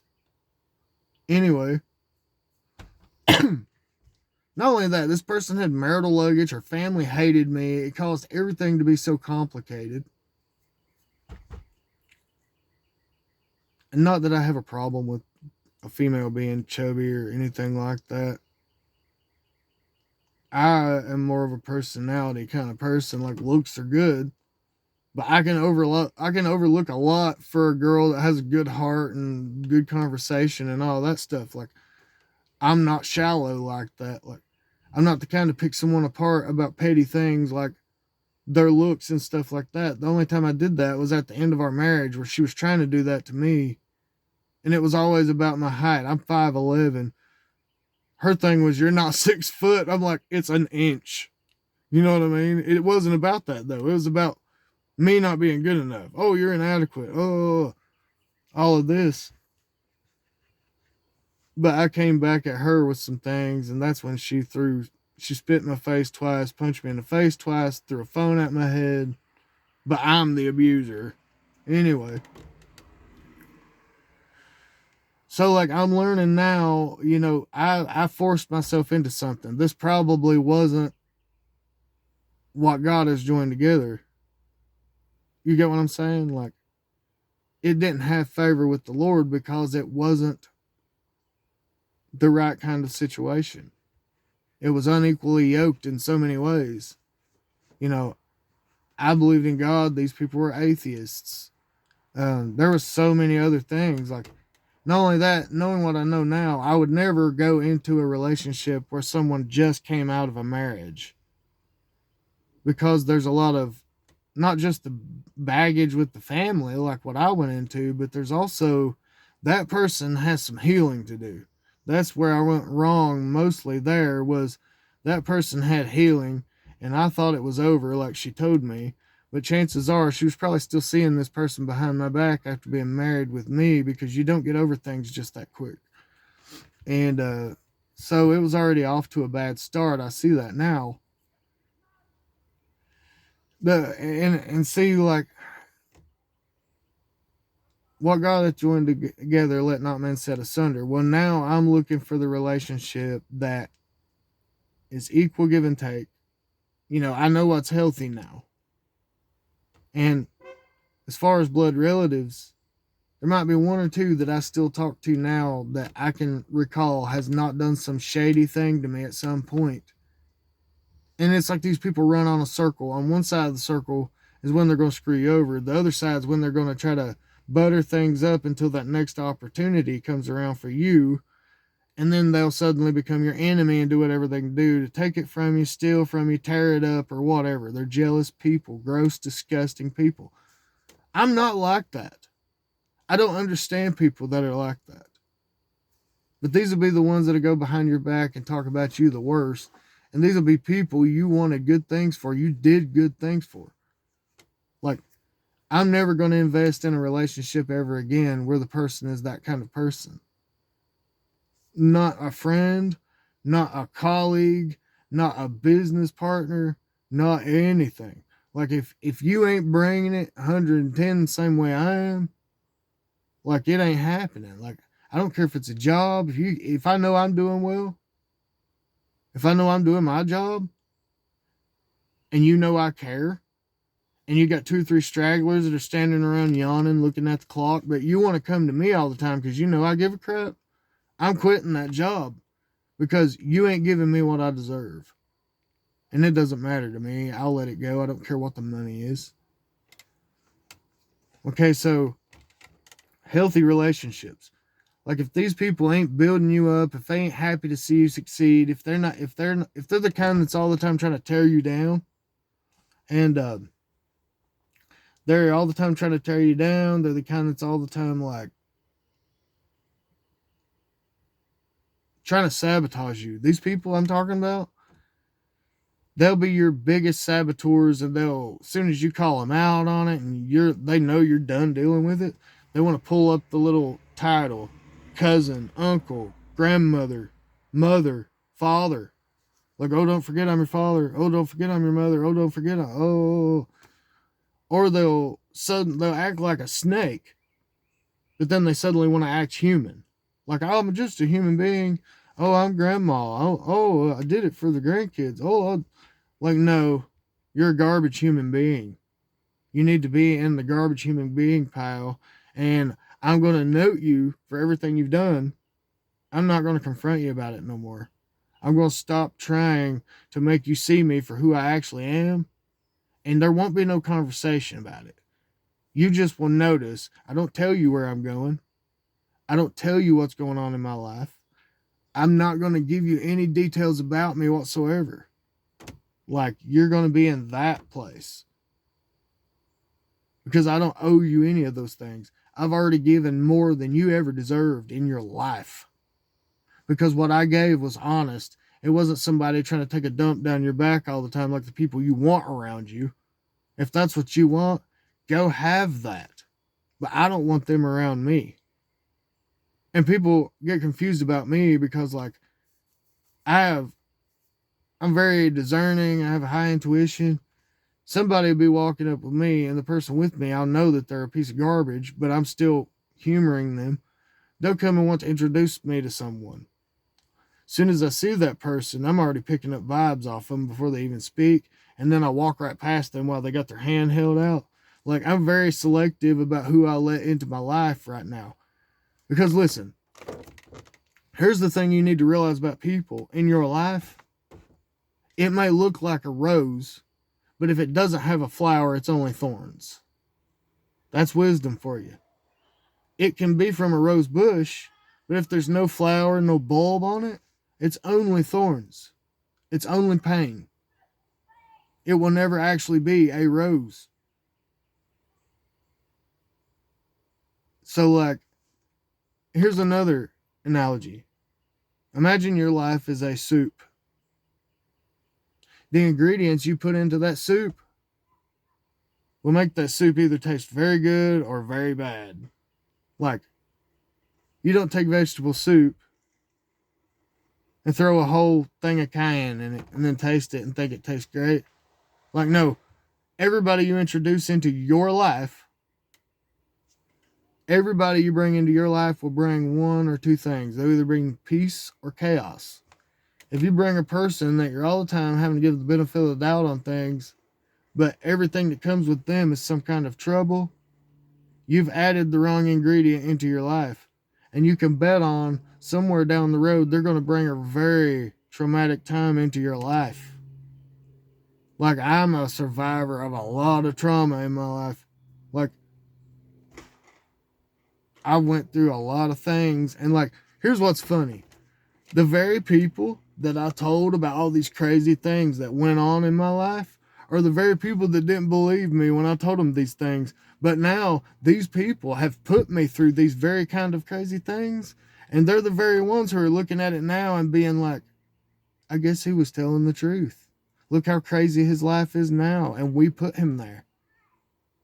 They're getting it now. Yeah, like, they didn't believe my life story. I would tell them things that went on in my life, and they're like, there ain't no way that happened. Well, these very people are the ones putting me through another one of these crazy things in my life. You get what I'm saying? Like, if they really want to look, they can see it now. Like, who weaponizes someone's children against them knowing that they wanted daughters ever since I was 12? I had a dream when I was 12 years old that I was walking down a gravel road with a little girl, and ever since that day, I wanted daughters. I had twins, lost one, and then had a younger one. They got weaponized against me in the most hurtful way possible. That's why this person will never be in my life again.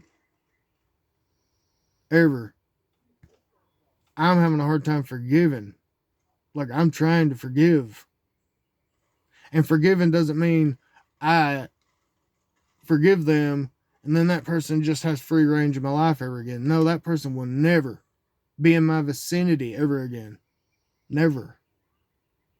That's another thing the Lord's teaching me about.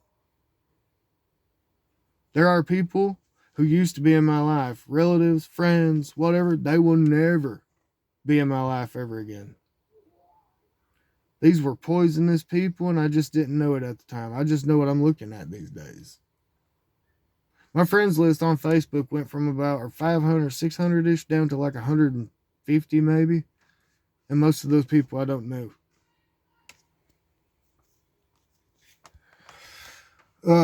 What else? There's something else I was going to touch on in this video, and I need to start writing down bullet points on things because I lose track of things, and I have a hard time keeping my thoughts on things anyway. This video is very hard to post because, like, there's a lot of stuff in here that I'm ashamed to even talk about. You know what I mean? It's so despicable. And then it leaves you feeling like a fool that you allowed yourself to be treated this way. And that's another thing, is the fact that you feel like you stand back and you realize you let yourself down trying not to let others down. That is empathy. Except when an empath is dealing with another empath, it's usually 2 cups. They're not big cups, but they're cups that are full, pouring into one another. You know what I mean? It's a give and take. It's an equal relationship. This can be with family members, girlfriend, boyfriend, marriage. Honestly, I wouldn't know what to think if I had love reciprocated equally. I would think something is up. Like, I wouldn't know what to think. And I'm sure a lot of people feel that way. If you notice, everyone on every social media is so guarded because there's a lot more sharks than there are goldfish out there. That's what I'm finding out now. Is like, now I'm aiming for these better types of people, but I'm finding out now, like, I'm a Christian. I've given my points online about things, but like, I know these churches, they're the first ones to come and try to cut my throat. They're the first ones to get in their gossip pits and talk about me like a dog and pray to God against me and everything. And they are so far away from God, it's unreal. They're more concerned about the look of it than they are about the condition of their heart and their soul. They don't care about people. It's more of a status thing for them. As long as they look the part, that's good enough. But they don't read the scriptures and take it for what it is. They take it for what Mama and Papa up in the pulpit say, when these people probably can't even read. They're reading on a 3rd grade level. A lot of them are illiterate. They're teaching false doctrine, and they won't challenge it because Mama and Papa are bigger than God. Like, okay, if that's God's word, why does their opinion of it matter more? There's a whole lot of preachers and pastors that need to go sit down in the pew. And some of them need to be at the back pew, since that's how the hierarchy seems to work. The sinners are in the back, and which me, it was just because I didn't like being looked at, so I sat back there. But doing these videos are so hard because I'm giving a lot of personal details that I really would rather people didn't know. I don't like telling about my life, you know what I mean? Like, but I'm a child of God, and I'm supposed to be a light to the world, and like, these things, like, listen, I'm not some big, bright, perfect, shining thing, right? But as a child of God, everything you go through is a learning experience. And if what you go through, if you tell it to someone else and they're in the same boat,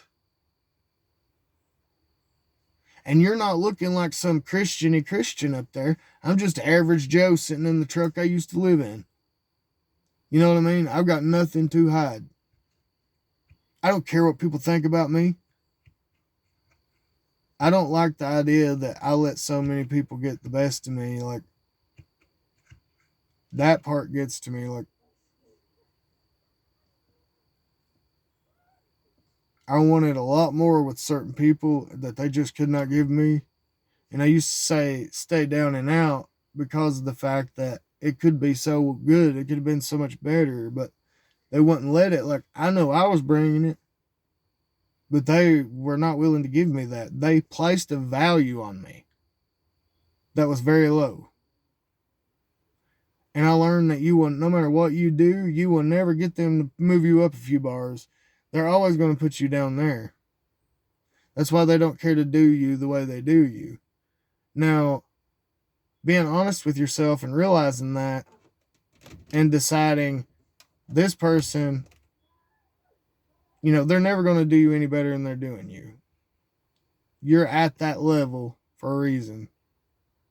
You're like, he's not worth that much, but he does this and this for me every now and then. I'll keep him around. It's arm's reach kind of thing.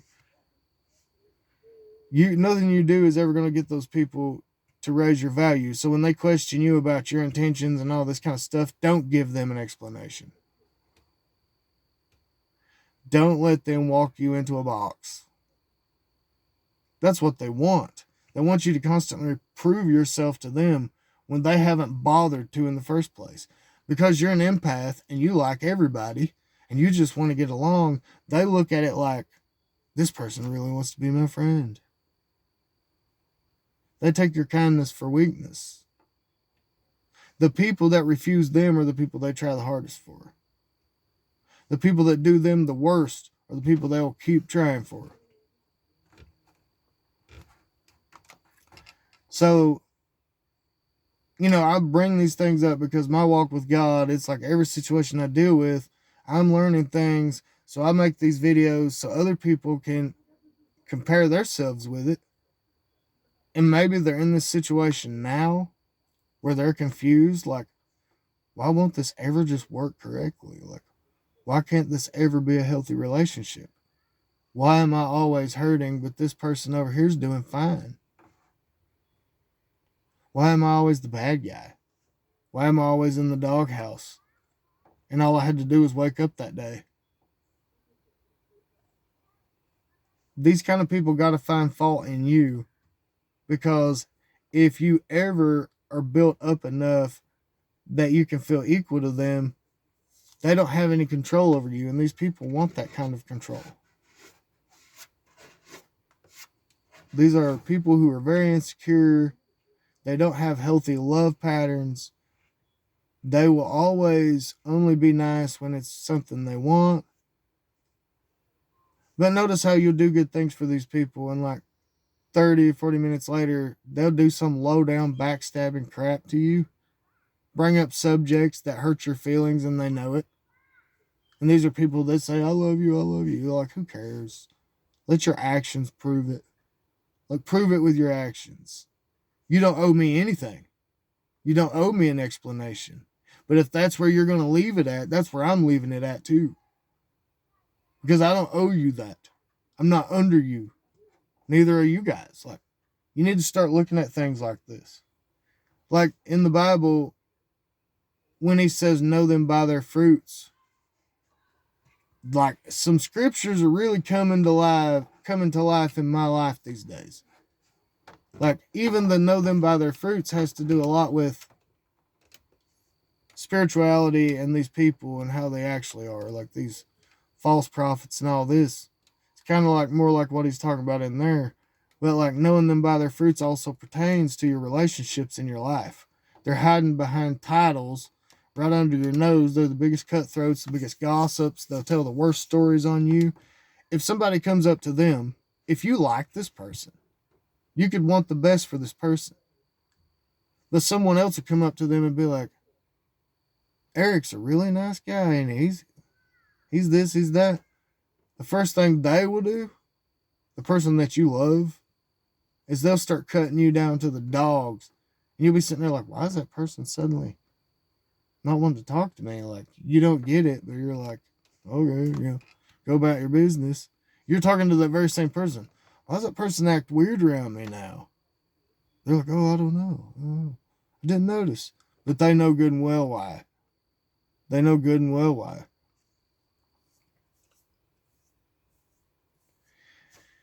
Anyway, forgiveness is a hard one for me. God is dealing with me a lot on a lot of things. He's like drawing out emotions out of me lately and forcing me to deal with things like childhood wounds. It's like he's tired of me carrying things that are not mine to carry. You know what I mean? It's like there's times when I remember times when he's tried to get me to deal with these things. And it's like I just didn't want to. Or like I go to therapy, right? And I almost hate it because every time I go there, they make me dig into these things. And afterwards, I just feel so gross. There are things in my childhood that I've not told anyone hardly, that I've told him. But when I bring them out, I feel so naked and ashamed, really. Like, ashamed. Best way I can describe it. But at the same time, I noticed like hours after that, I feel lighter than I felt in a long time. And if it weren't for like I said, this whole path has been God's doing. My footsteps are planned out before I even make them. You know what I mean? Like everything here is a learning experience for me. And so like even that, like if it were not for that, then I wouldn't be making these videos now. Like realizing there's things I can't control. There are things I didn't have the knowledge of before that I do now. And now I'm making these videos based on what I've learned. Don't fight with these people. They've put you in a category. They'll never take you out of that category. But once they realize things have changed and you're not trying to be in the spotlight for them anymore, they notice right away. They suddenly want to know every move you make. Like, what's up with him? He's changed. He's not talking to me. He's not telling me this. He's not telling me that. He's not this. He's not that. They know something's different. Just know, like, and like, I didn't want to tell the story about me in that traffic fight. It paints me out to look a certain way. Like, I've been a roughneck most of my life, and uh, but some of these details, they make me twitch. My face starts twitching. I'm sorry. Sorry. But I'm sorry guys. I'm having trouble. I got so many details I'm trying to come out with here because I want this to get to the point. But I have a hard time staying on point.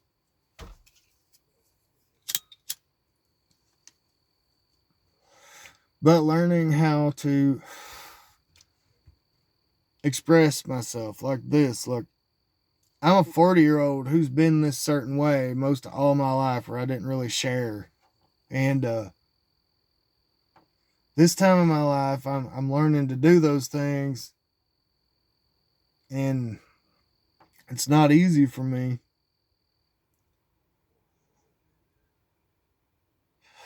A lot of these things,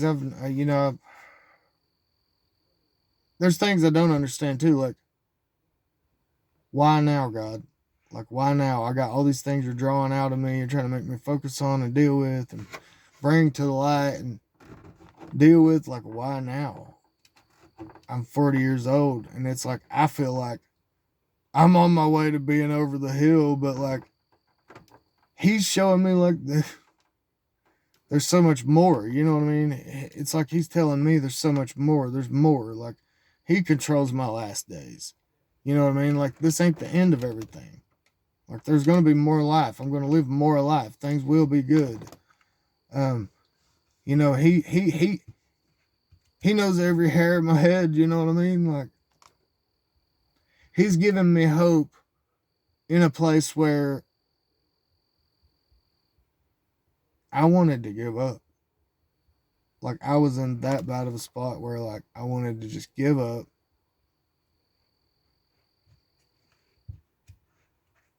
Just give up. But had he not given me visions of things to come, these visions, like, I have visions a lot. I understand dreams. I have a lot of intuition and discernment. He speaks to me through everything. So, like, now I'm understanding him more than ever, and I know when it is he's guiding me towards something and whenever it's just my own brain thinking now. And so, like, this next part of my life, things are going to get a lot better. You know what I mean? He's developing, he's creating a place for me to heal from things so that they are not dragged into the next part of my life. You know what I mean? So, like, there's a lot going on in this time of my life, and it's like while I'm sitting here and I'm so ready for life to take off because I'm looking at my age now, like, he doesn't care about that. Like, he knows what his plan is. He's like, no, you're going to deal with this. You know what I mean? So I'm having to deal with all these things. And I'm telling all these details because of the fact that, like, somebody will get something from this. Somebody will watch this video and maybe they're in the same, right in the thick of it right now. And, like, I'm coming towards the end of this whole scenario. And maybe somebody will have hope for their situation. You know what I mean? Or maybe they'll know to walk out of a relationship that's putting them in a bad place, or something of that nature. Like, and I want to teach. He's giving me insight on things. He's giving me wisdom about things. He's giving me, you're not supposed to bury your gifts, your talents. Like, God gives you talents. Don't hide them. If you draw. Do, shine for God. However, whether it's through your paintings, your drawings, your singing, your all the while having godly characteristics. You're showing everybody else. Like, and here's another thing I tell people. I try to love this way. Be that safety that no one else ever gets. Meaning, when you have a relationship with someone, them not having to worry about if they gain a little weight or have stretch marks, or not being a shallow person and understanding that as the years go by, things change, and that person knowing good and well that you've got their back no matter what scenario. Like, I didn't get that, but that's what I gave. I wasn't worried about someone gaining weight or stretch marks or hair thinning or any of those things. Like, because in my eyes, that's the person I'm supposed to die with, And life is going to change. Things are going to change. Be that person in your person's life. Be that safe place. While I went up to 260 pounds and this person was not worried about my emotions, that stuck with me. I knew right then and there that if I was dying of cancer or something like that, this person wasn't there for me. I knew right then how unloved and uncared for I really was. And throughout this marriage, I felt more alone with this person than I do now with no one in my life. I didn't feel safe with this person. I didn't feel like this person had my back. And that was a bad predicament to be in because I had kids with this person and I loved this person. This person didn't deserve any of it. Didn't deserve anything that I brought to the table, but wanted me convinced that she done all this for me when really she caused me more chaos than I ever had in my whole entire life. Like, the worst times of my life were involved with this person. Like, it was absolute hell. And my mental health was so bad around this person, and I was on a lot of drugs just to be around this person who tore me down regularly. That's another thing. While this person was putting me in situations that made me want to go to drugs, this was also the person condemning me because I did the drugs. So it's like I couldn't win either way. Needless to say, after I come out of that relationship, I dropped everything. All but cigarettes. I don't do any drugs and don't want to. Like, I'm actually living a healthy life. You see these eyes? See how white my eyes are? The blue of my eyes is like normal. Like, what you're seeing of me now is what's left of me after all that turmoil. Like, I'm just now gaining weight back. My normal adult weight was 225. I went up to 260, and then when the divorce happened, I went down to 155, and then now I'm just now up to 170 something, and my PTSD's got it where I have trouble sleeping. So, like, you'll see some videos where I have bad bags under my eyes. Some videos it's not so bad. But, like, I'm recovering from a lot. You know what I mean? Like, my body went through so many stages through all of this.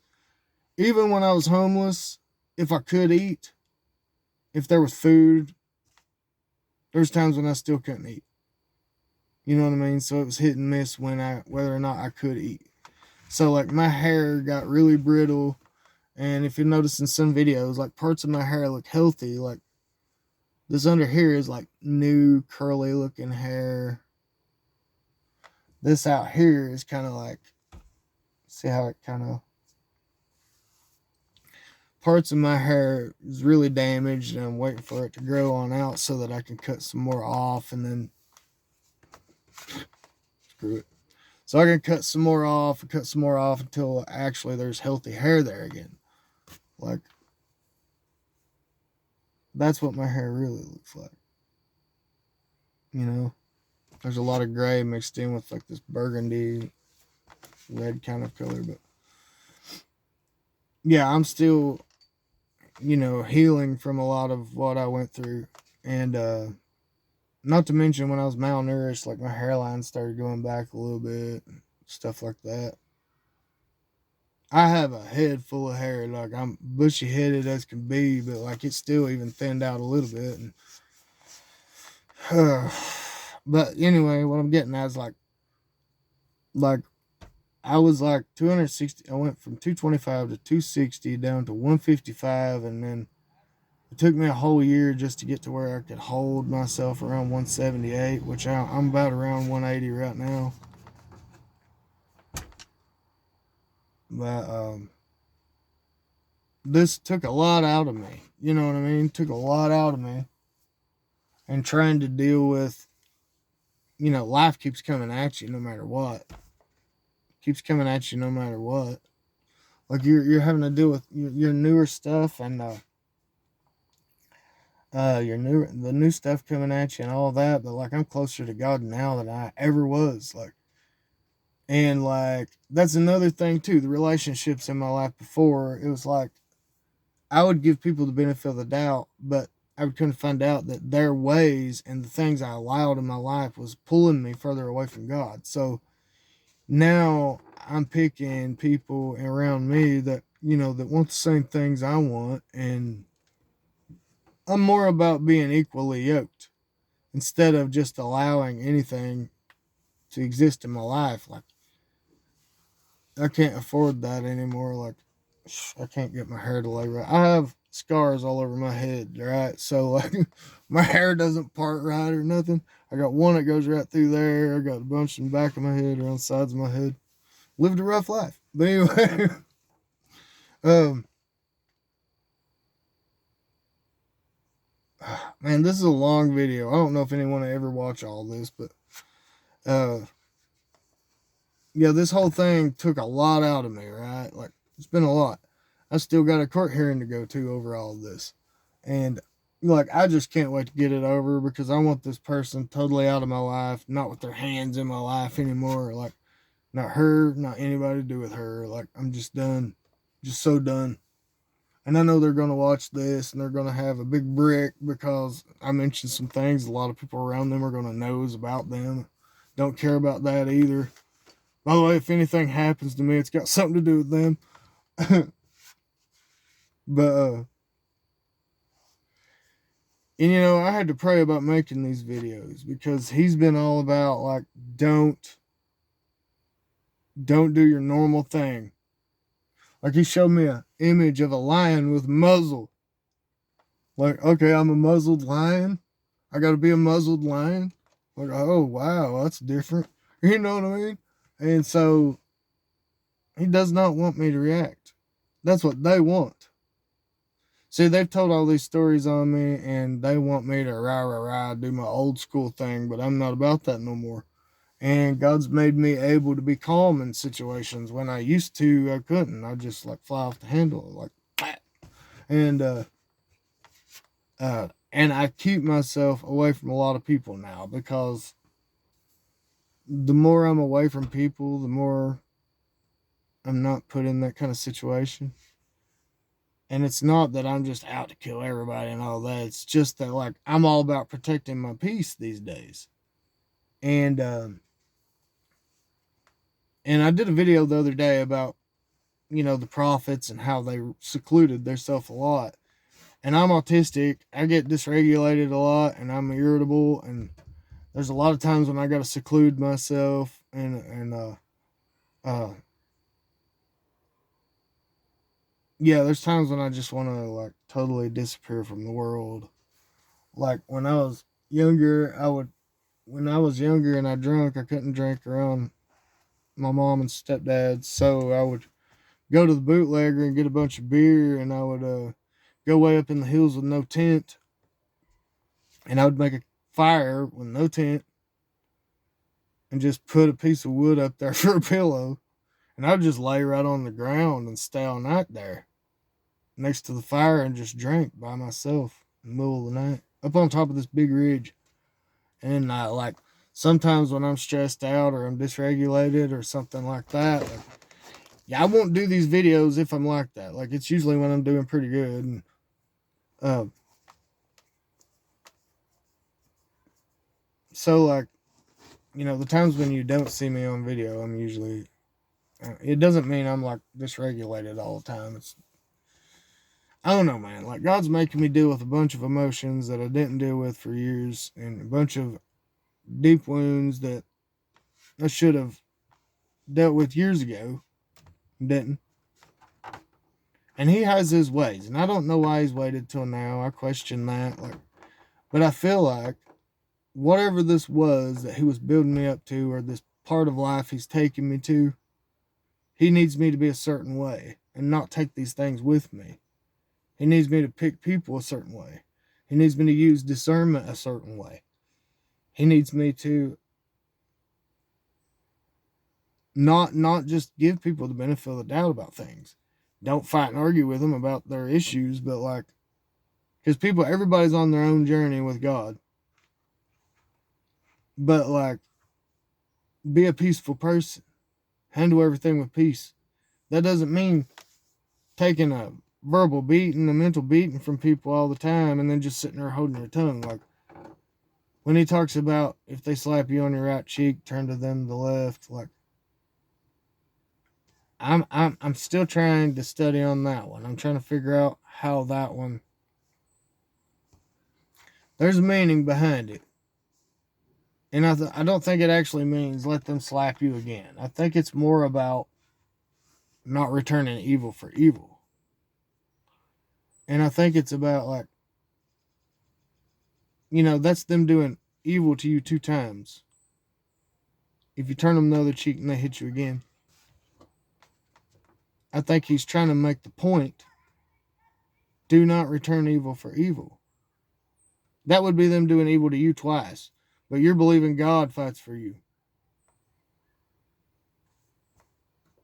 That's what I'm trying to do.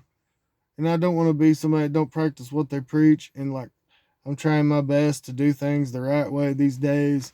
Like, I see where I made mistakes in the past dealing with people. Like, I wanted things to work out too good that I let a lot go. And that's something I'm not doing anymore. And I'm going to save myself a lot of trouble by doing things His way. And just...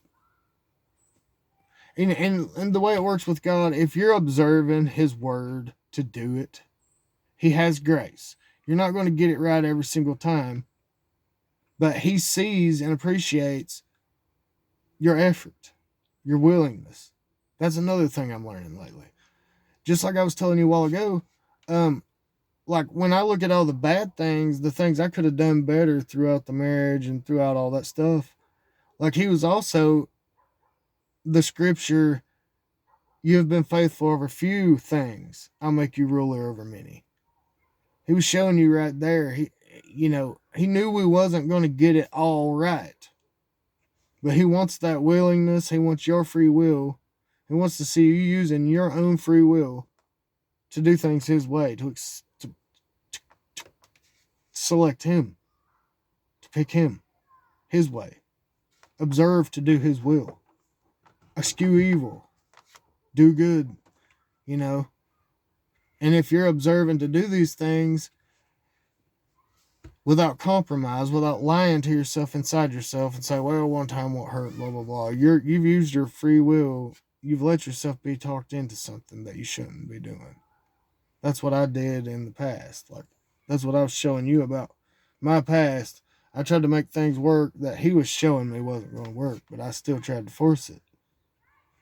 So it caused a lot of people a lot of pain, caused me a whole lot. And this other person, they got put in a position to be tempted in a way that's going to cause their life to be, not that it's my fault, because they also have free will. They had a choice to make. They chose to cheat. They chose to do everything the wrong way. You know what I mean? And had they had used their free will to observe to do things God's way, things would have went well. But it was uneven. This is why there was no favor in the relationship. It was uneven. You got one over here that's trying to love in the right way and, have that person's back, while the other one over here is too swayed by a crowd and the majority rules over her husband. She was allowing anybody and everybody to take from our marriage, walk around in our decisions, which is never a good thing.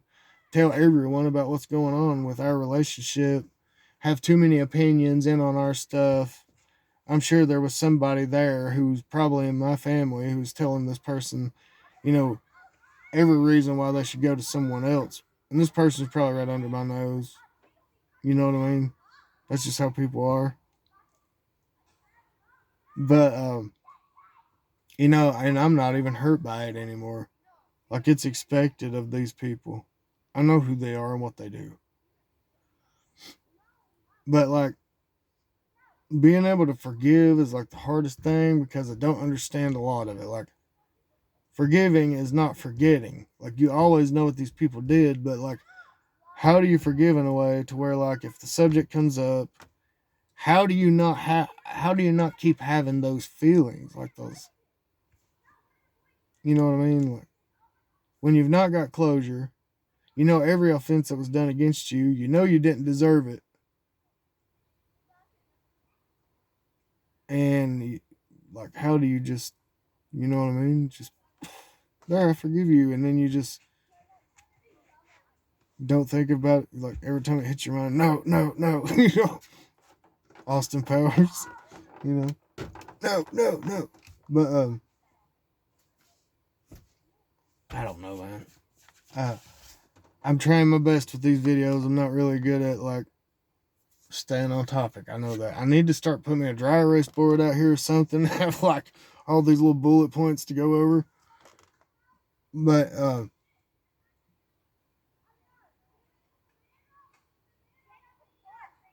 and see, when all this happened, like, God got so close to me because, like, it says God is near to the brokenhearted. Like, a lot of what was going on throughout, I was, like, from pillar to post there for a while where I didn't know where to go or what to do or anything. Like, and I felt like this was punishment from God.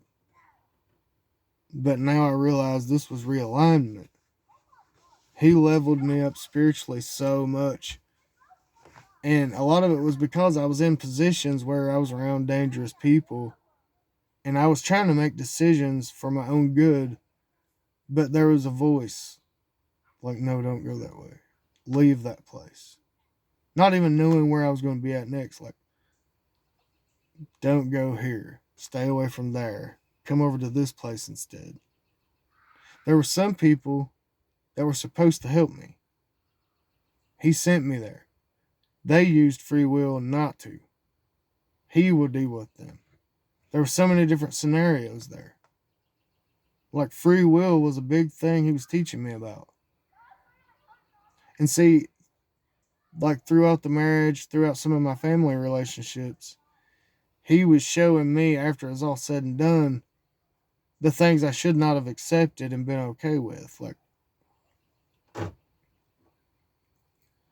the things that were unhealthy towards me. You know what I mean? He was showing me how I was loving in the right way.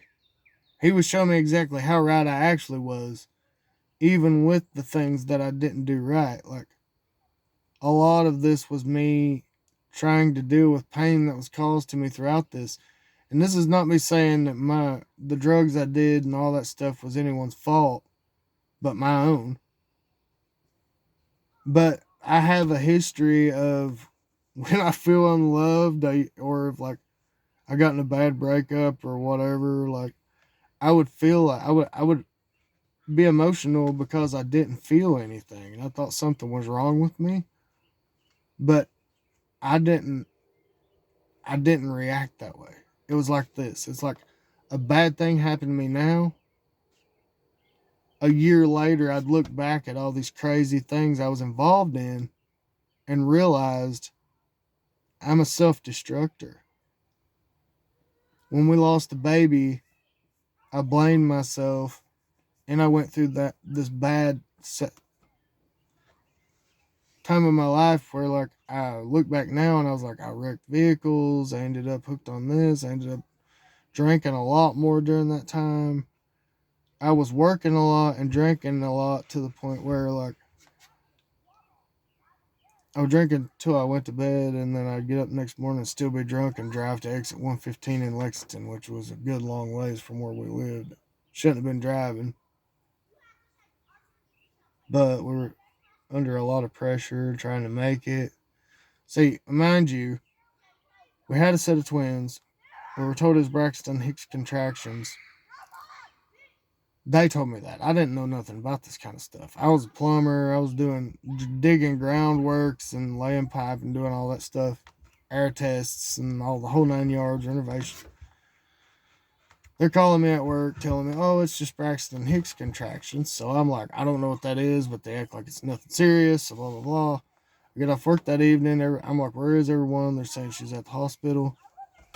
Um, So my mind has been trained that we got two babies on the way, and it's still a good long ways until they're born.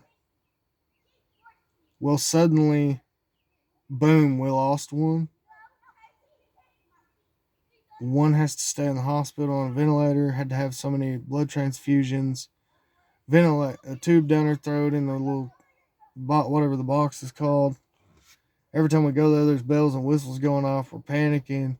To this day, her hands and feet have so many needle scars from where they had to do so many transfusions, so many medications, so many IVs.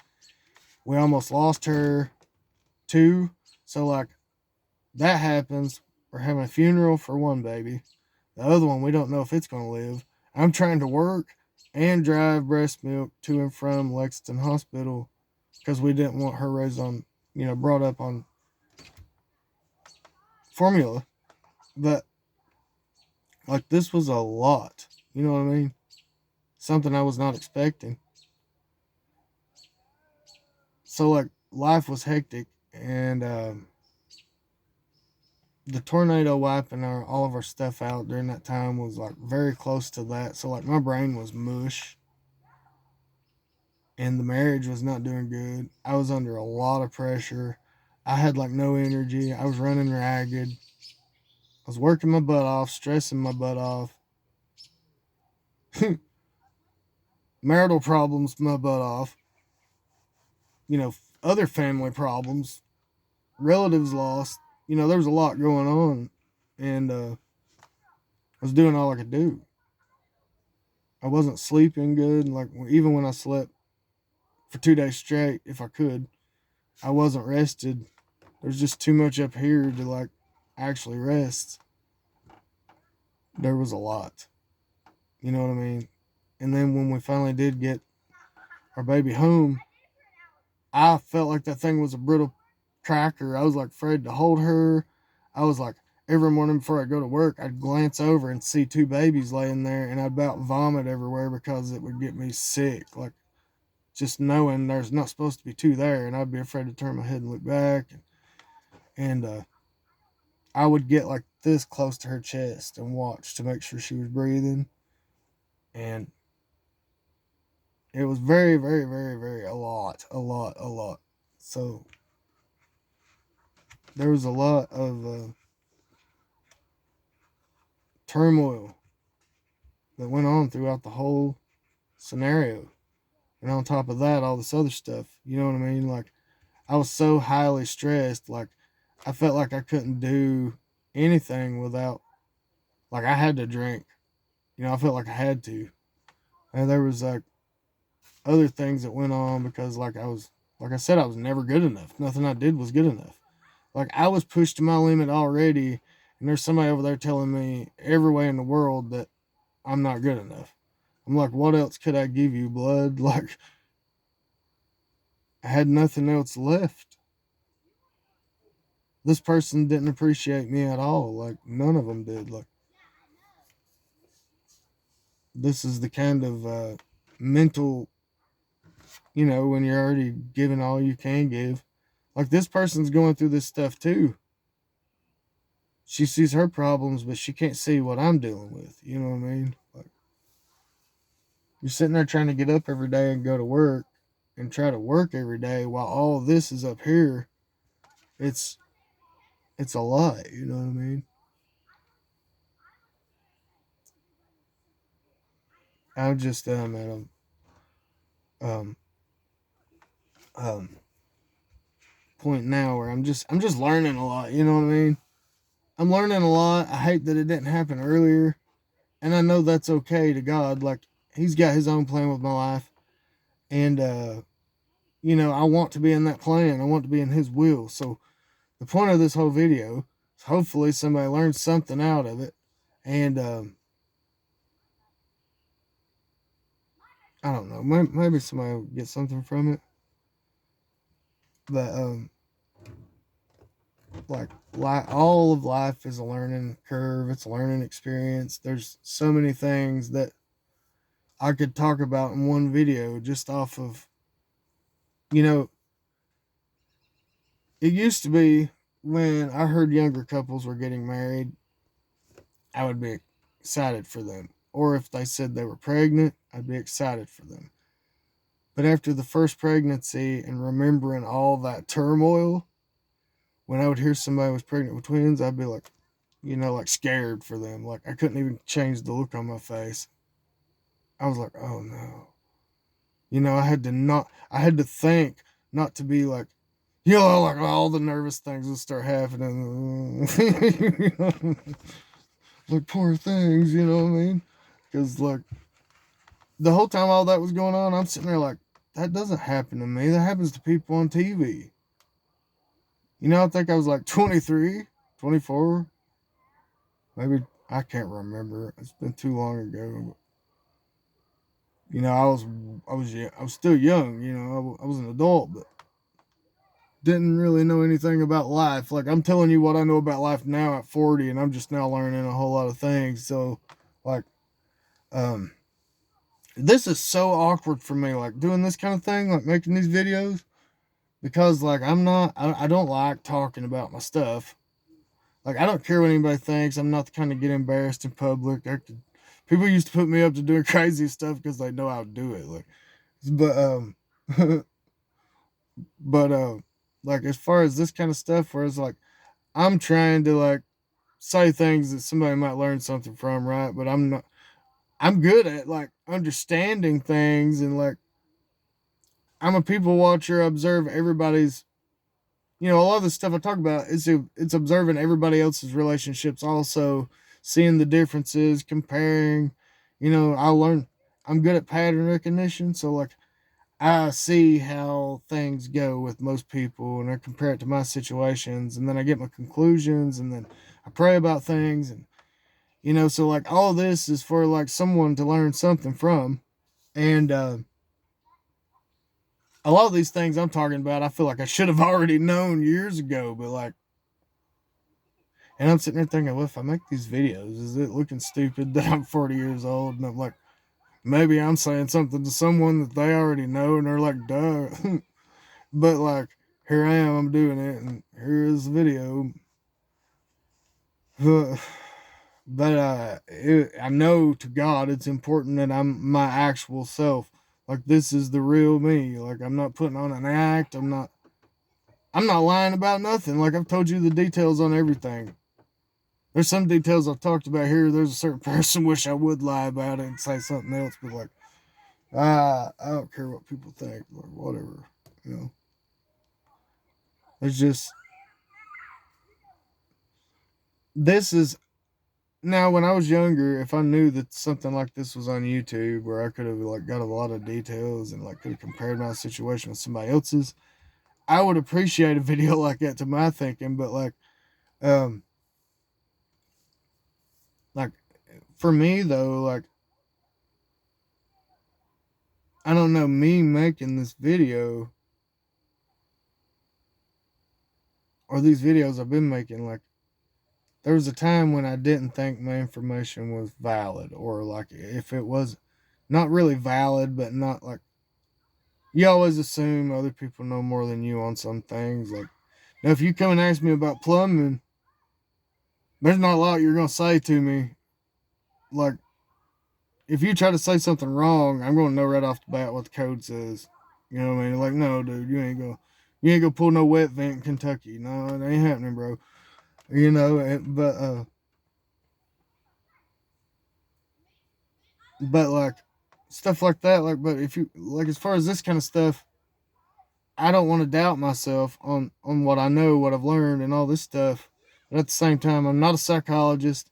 I'm not like any of those things. I do read a lot about the DSM-5, and I learn about psychology, sexual psychology, and all that. Not the pervy stuff, but like the differences between how men and women attract, and the thought processes differences between men and women. I love learning Freudian literature. I love reading that. I love learning about that kind of stuff. Like I do have a lot of information on a lot of things, but I'm still just a redneck dude in Kentucky. You know what I mean? Like, huh, I'm just a child of God, man. Like that ain't a just thing. That's an awesome thing, but like I'm a human being. You know what I mean?